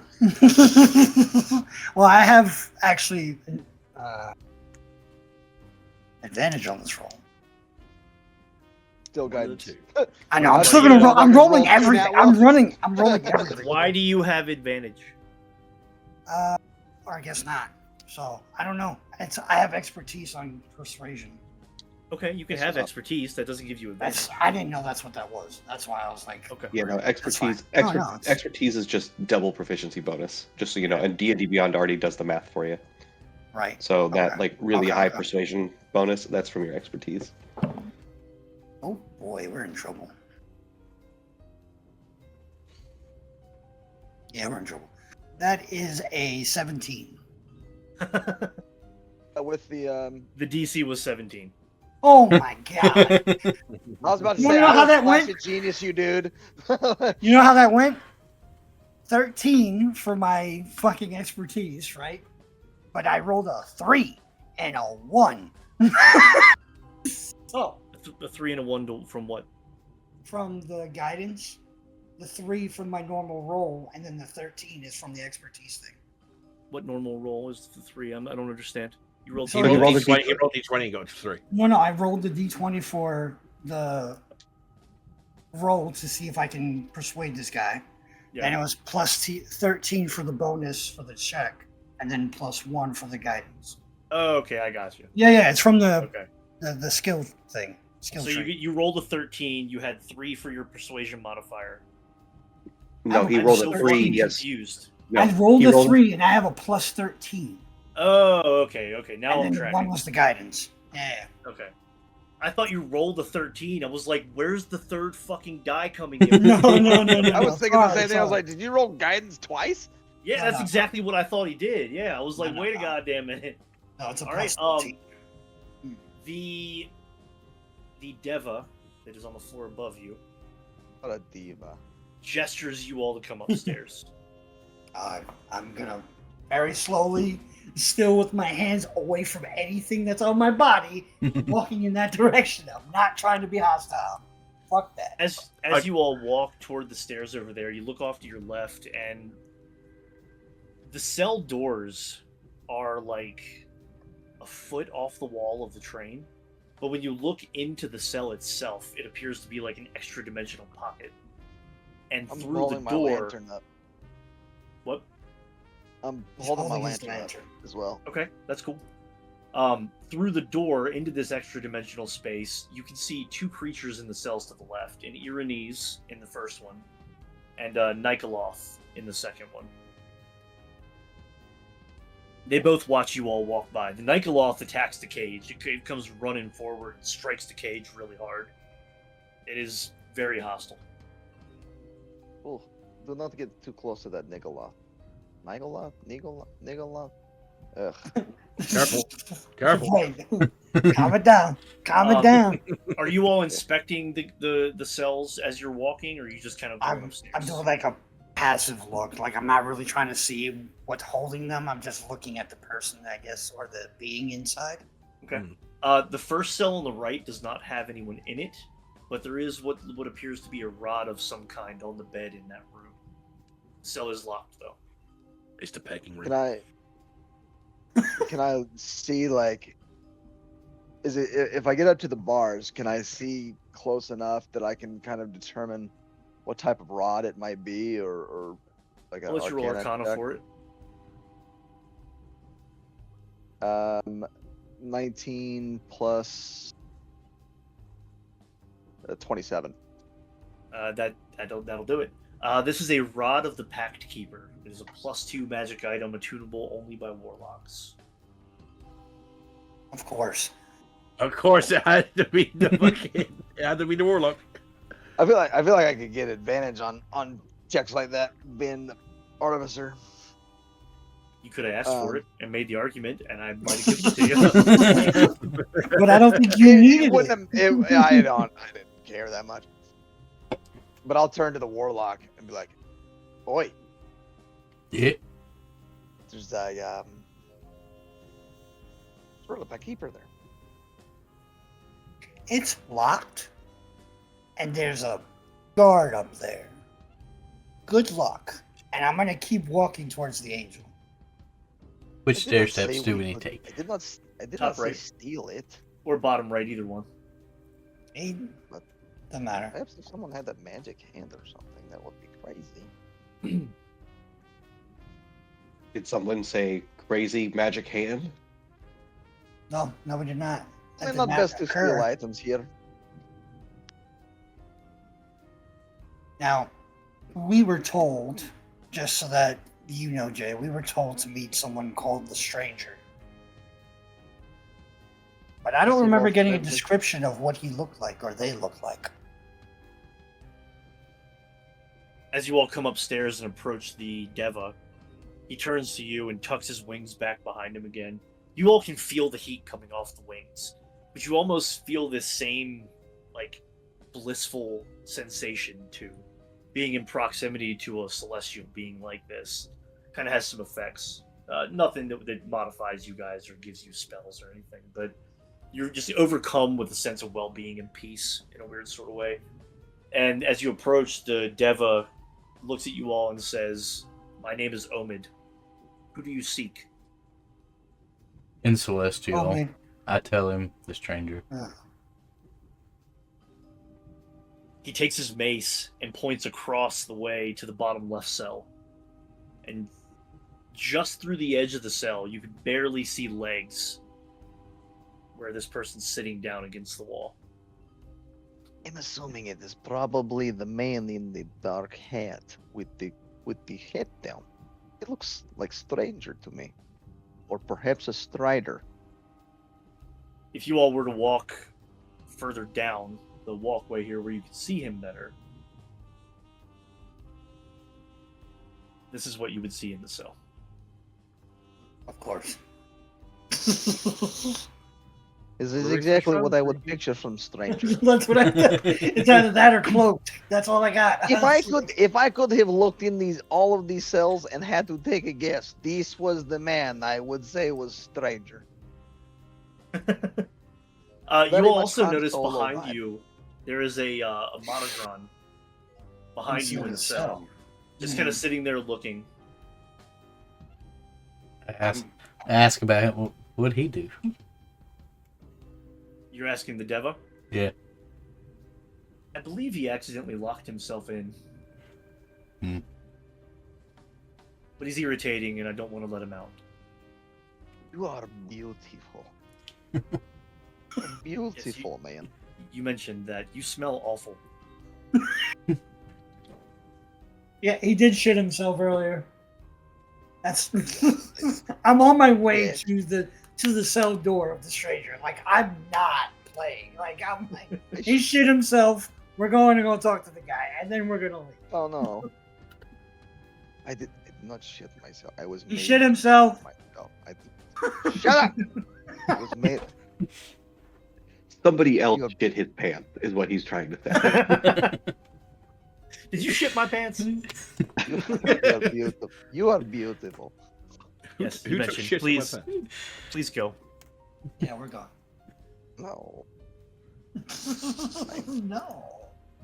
Can I take this Modron with me? He's locked up, and the devil won't let him out. Ugh. Well, that did not take me. If I stop And- smelling like shit and tell you you are beautiful one more time, then can I have Modron? I may lock you in there with him if you continue to tell me that I'm beautiful. Do you know how often people like me get that from people like you? It's Please bordering lock him on up. assault. What do you mean, you people? I said people like you. Yeah, that's What, what he like said. me? What, tall, handsome dwarf? Is that what you're saying? There are not many like me. There are plenty of little dwarves, though. Hello. Oh, you said word! Beautiful asshole. Storm downstairs.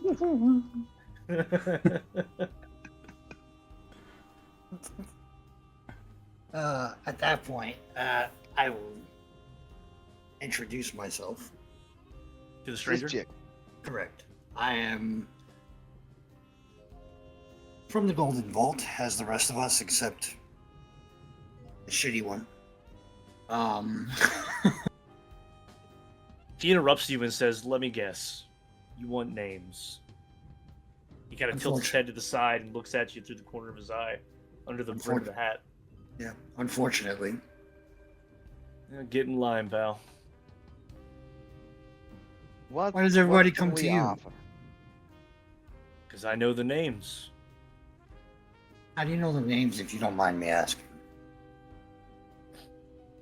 So he would tell you that he wouldn't go into a ton of detail, but he would basically tell you that he jumped around the plains as a youth in his teens. He was born into the slums and orphaned as a kid. Always had a knack for magic, though, and found his way into a pretty prestigious magic school, basically. Within a few weeks, few months, he was found out. He managed to get away and found himself at a more prestigious school. And this kept happening, jumping through planes, faking his way into other places. And he pretty much got his hands on a book. He stole a book that had the true names of a bunch of demons, devils, and Yugloths in it. And when he tried to flee with the book, a fiend of some kind made the book vanish on his way out. He lost it and was caught shortly after. But he managed to commit several names to memory prior to losing the book.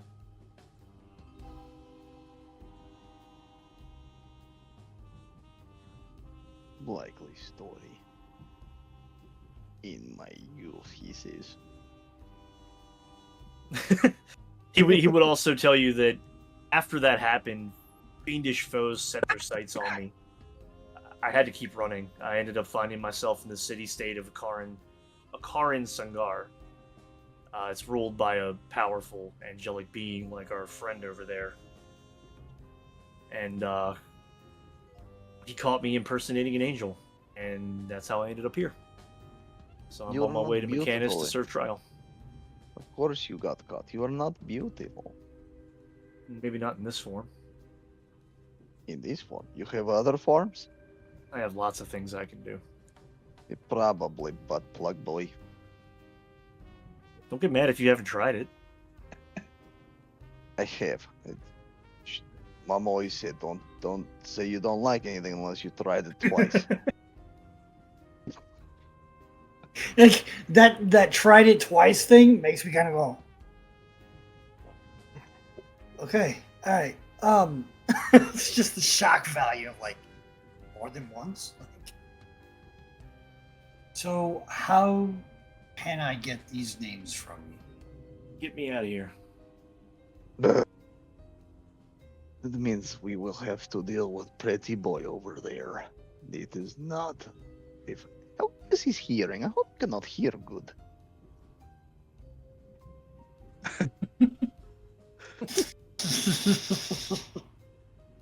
Well, You cannot be saying these things. We we're on shouldn't it. even be talking about this. This is a bad idea. So let me ask you this question. We're on a train, and I get you out of this cell. Congratulations. Bigger cell called train. Yeah. Stupid. How do you get off? That's for me to worry about, not you. Yeah. No names. I'm the stranger. That is my name. How do we figure out that names are even real? You do not just tell us, oh, this is Bob, Jim, and Cricket. What the fuck? You got a piece of paper and a pen?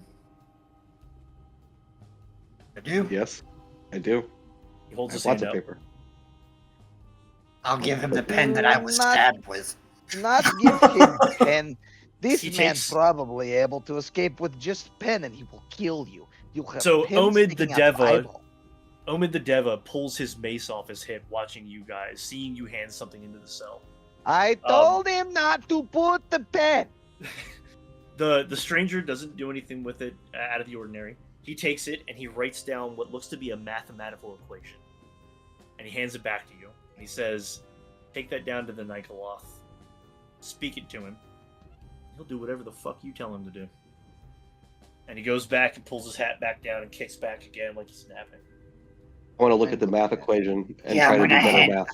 Yeah, I would hand it to you because I'm like, you Yeah. guys figure this out. Shall I we wanna go do down better there math. and do mathematics with the Nigoloth? Roll your Nikolov. intelligence check, I guess. Careful. Roll Arcana for me, actually, because this is more than just a math thing. Yeah, it's not great. 17. Fair enough. 27. Okay. So, number one, the equation is not a super difficult one. Both of you are able to solve it with your rolls. But with those rolls, both being above 16, you would both also know that the true names of demons, devils, and Yugoloths, they can be a musical note. They can be a physical gesture. They can be mathematical equations. They can be an actual name. They can be a lot of things. So this could be accurate. Or he could be truthful in what he's said, at least, I should say. This is worth shot. Let's go speak this to Nikolov.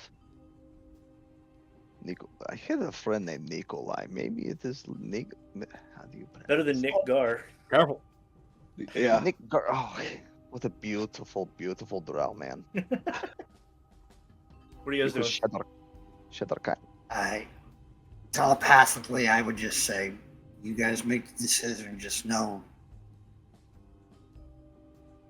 we're gonna get fucked up if it's bad.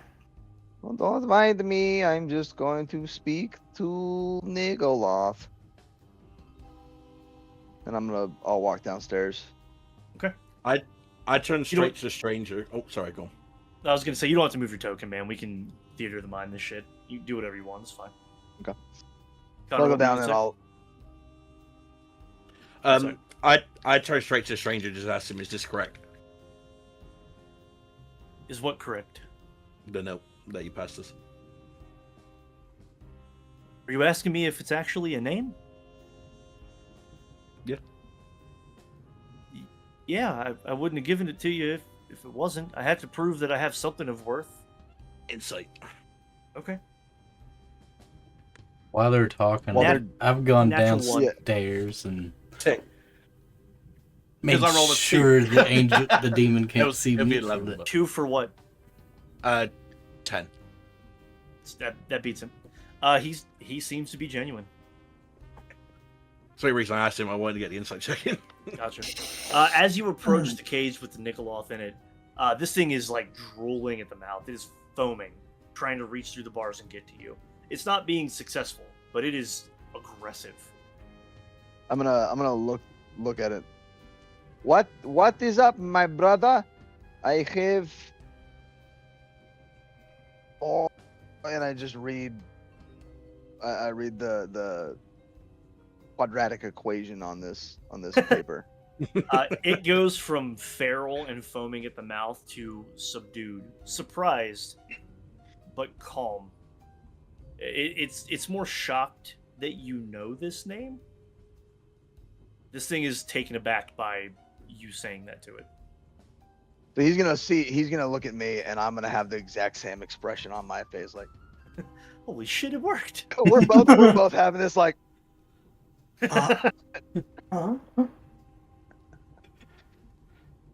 Remember, the floor on the second floor is open, so they can probably look down and see you, or at least hear you. I'm pulling out the deck of cards and doing I'm the just same gonna thing. be This is beautiful, Nikolov. Very nice. Not at all like normal. Now, tameable. Looks like good credit score. What were you doing with your cards, Dane? I'm just starting to like back at the beginning talking about how I was shuffling them in weird ways and everything. I'm just gonna be looking at the stranger, kind of in the background, and I'm starting to shuffle the cards more and like just enough. I just want him to notice that I'm doing that. Not doing anything with it yet, but He doesn't seem to react to it. It's kind of hard to tell if he notices it or not, but oh, that's okay. I'm doing it in a way that I'm hoping that he notices, just Okay. in the background while everybody else is doing stuff. so it sounds like that Nikoloth down there calmed down a pretty good bit. That's not proof enough for you. I don't know what to tell you. But if you want them names, you gotta get me 780. out of here.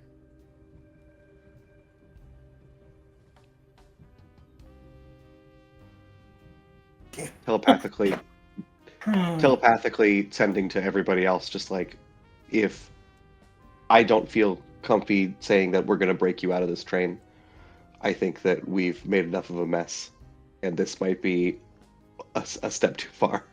Trying to break out a prisoner from an interdimensional train. Sorry, extraplanar train. I feel like goes a little bit against our job description. Yeah, but we need the names. I Remember think I the can get Golden them. Vault's the Golden Vault's phrase is "do good no matter the cost." This I'm specific gonna- instance may not feel good, but is for the greater good. I'd like The to greater like, good. Sorry. inspect the cage. Do I see any sort of like wardings or glyphs that or magic surrounding the cell? Do you have detect magic? I don't believe I do. Roll an Arcana check for me.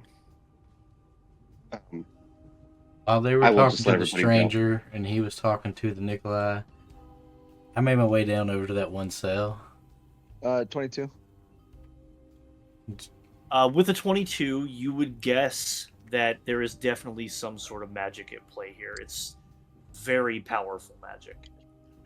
You would also recognize that the lock shape in the door is kind of shaped like a gear as opposed to being a keyhole, and it seems to line up perfectly with the head of the mace of the Deva across the hall from you.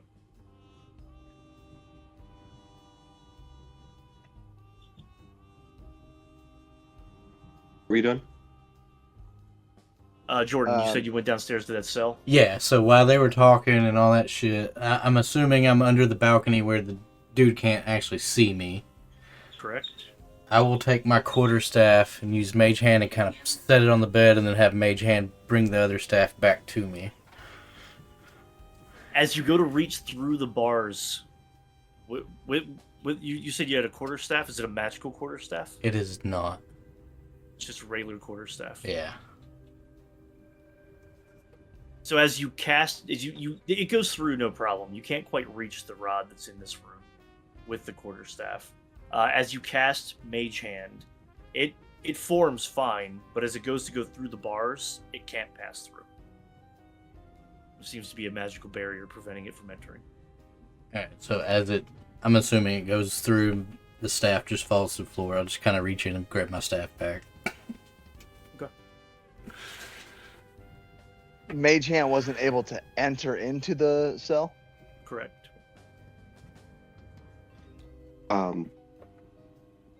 Still telepathically, like, I'm pretty sure I can get the names out of this guy, but he's not going to like it.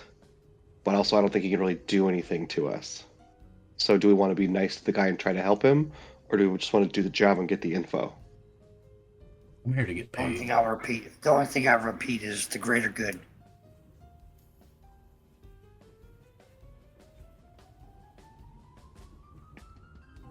Are you saying that because you want to break him out? What's No, the what what's what the is Deva- what is? Hold on. What is the greater good that we would be saying to save the world? Get her names. Yeah, no, I understand. So I that understand. means any means necessary. But if your thing is like this, he might not like it. It's gonna hurt him. Whatever. He's in a predicament that we can't save unless somebody talks to that angel and somehow convinces him to unlock the door for us. I will. What I will pull the trigger on my plan the minute somebody tells me to pull the trigger on it. Hang on, I don't see what? another way out of this. Why is he going on trial again? Because he He broke- impersonated an angel. Oh Yeah. yes. If that's all he's done, I don't think it's the worst fucking thing in the world. Identity he theft is killed- not a killed- joke. If he killed like 15 yeah. people, then I'd just say, yeah, that Are we like speaking? We're all Telepathic. speaking telepathically with each other, right? Yeah. I would say, Go ahead. if you can do this, your option is better than trying to break him out and fight everyone on a train. If somebody more convincing than me wants to try to talk to the angel man over there, I'm happy to let that happen just in case we can do good for the world and for this guy. But if it gets to it and we just need the names, I can do it. I will walk over to the angel and talk to him. Okay. And I will try to persuade him. I'll look at him and say, in Celestial, I will say, look, he impersonated an angel and he got arrested for it. Is it really that bad of a thing? I don't know the rules. I don't know any of that. But this guy won't give us the names without him being let go. And I don't know. I don't have anything else to do. So, even if it's for a short time, we're on a train. I can't imagine him getting out of here if we haven't stopped. You underestimate how strong he is. I think I do as well, but I don't know how else to get these names. Hey, Roll a persuasion check for me. The DC is higher this time. Nope. That I'm is- sure it no, is. I'm not near you. I can't touch you. And nobody's next to me, huh? Guidance is technically a touch Yeah. spell, so I can't. That's a 20. Dirty 20. Quite, Ain't it? not 10 quite and enough. 20? Yeah. He looks at you and he says that the greater Deva gave us a command that we cannot ignore. He must serve for his crimes. Even if it was to save everything else that we're doing. I do not have a say in the matter. It's, I'm assuming you're just guarding here. There's nobody else to talk to, right? I gotta be honest. Okay.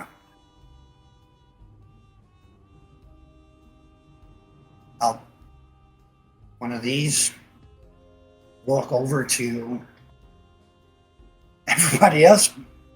It's not happening, bro. It's not So happening. telepathically, I'm gonna tell everyone. I could potentially have plan. Call me crazy. I know I am. You don't have to say this. But what if we just take the mace from the devil, and we can use this to open doors? Huh? This Nigo, him and I are good friends. With combined score of 740, we can easily get apartment together. How would you and this becomes like a how would you get him to give us the mace? Oh, he would not give us mace. No, that is not what I said. So you want Uh, someone to take it off of him? oh, he just drop it. He'll just drop it. How would he just drop it? It's too hot. I will just heat his mace. I will use heat metal. You know the guy Ah. remember when he opened his wings and fire came out and embers? Yeah. No. That doesn't mean he is immune to fire damage. He's made of fire. No, he is not. He's a beautiful man, not made of fire. Beautiful He's fireman. Beautiful Yeah. fireman. Like It's I a beautiful appreciate the thought. illusion. Not such a nice person. Beautiful asshole, I believe is what you said earlier. Yeah. Beautiful fire asshole. Anyways, if we have ability to take this weapon from him, then we can quickly He's still chained to the wall. Oh, no, listen, you're not listening. We will open door to Nikolov. Nikolov can help us. He does not have mace to attack. I don't know how good he is with hands. Probably not as good as beautiful Drow Man. And I think we have good chance here. Nikolov and the 4 of us, 5 of us, we can do these.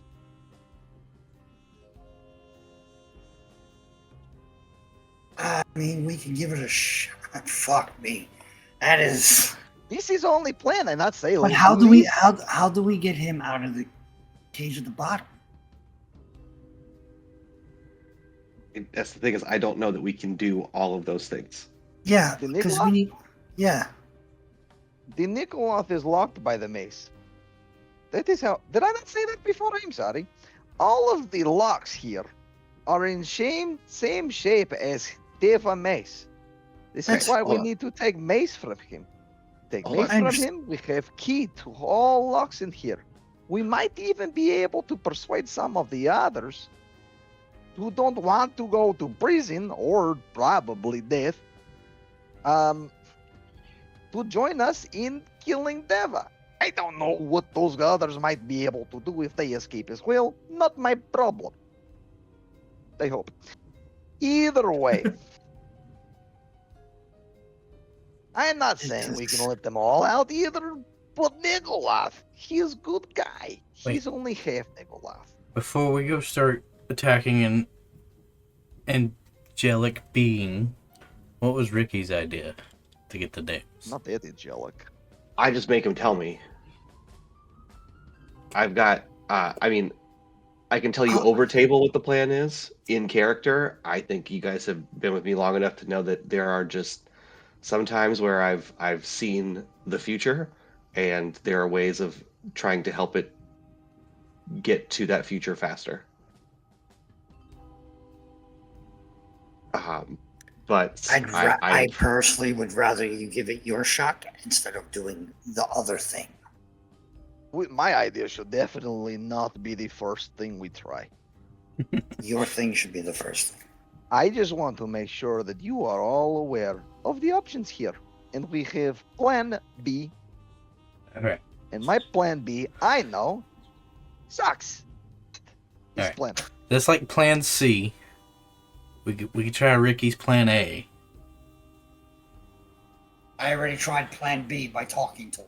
So So that's it. am I greenlit to do Do it. WizBiz? Do it. Do it. Do it. $5 says you Do cannot it. get inside his brain. Because no magic can get inside there. I tell you this now. I give you 5 gold. So I'll start walking up to the jail cell with the stranger in it, and I'm going to continue shuffling the cards and just ask him, do you like magic? For the first time, he turns and looks at you full on, and his face is quite literally a blur. You cannot make out any features on his face at all. And He looks at you and says, "Magic has shaped my entire life. To say that I like it would be an understatement." no, I don't think you understand. I'm asking, do you like card magic? Do you like sleight of hand? And I'll do a thing where I open my hand, turn it around, and have the deck of cards in one hand and shuffle them over to the other hand and hold up another card and just Card trick. showboat a little bit. He kind of shrugs his shoulders and says, "I guess," and he turns around and goes back to leaning against the wall again. The thing that I like about this magic is that at no point is it a trick. I always know where all the cards are. And at any point, I can move a card up to the top of the deck. I can move it to the bottom. I can move it into my pocket. I can move it into your pocket. And it's just because I already know what's going to happen. You're going to tell us the names. And you're going to tell us now. And I'm going to use, that's going to be my casting of suggestion. Okay. So he needs to make a wisdom save, except he rolls a 5. He does not have to make a wisdom save because the spell does not cast through the barrier between you two. Ah, fuck. Like Mage Hand, it cannot enter. All All right, guys, we can undo. To the angel. What are you guys doing? Yeah. You got 9 minutes. Well, I can do it to the Deva if you guys want. Huh? Fuck it. Instead, if you're okay with me what will the retconning all devil that. do? Unlock the door. That's all we need. We need him out. Suggest Yeah, I that can we just- go ahead and unlock the door. I can just. but before we Yeah. melee his ass, let's go ahead and try that. No, we're not meleeing anything. I'm not fighting a fucking angel.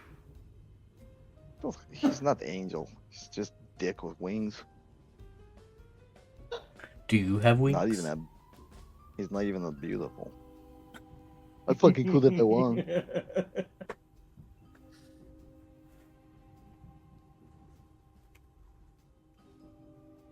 Do it. As long as DJ is okay with it being retconned to me doing that to the Deva instead, because I've only got the one portent left. That's fine. I don't care. Then I'll do all of that with the suggestion of let this guy out. And he, for his wisdom save, rolls a 5. Okay. The spell casts, and it doesn't affect him because he's immune to the charm condition. That's what I was worried about. He does He also- know, however, that you tried to cast a spell on him. Oh, and yeah. You need everybody to roll initiative. Oh, that's the end of it. Yeah, That's I the was end of going- it. We're gonna I'm like- die. Yep. Okay, took a long time to get to my plan, everybody. We could have did this by surprise, but all right. And Xander. 17. And if you could change mine to 19.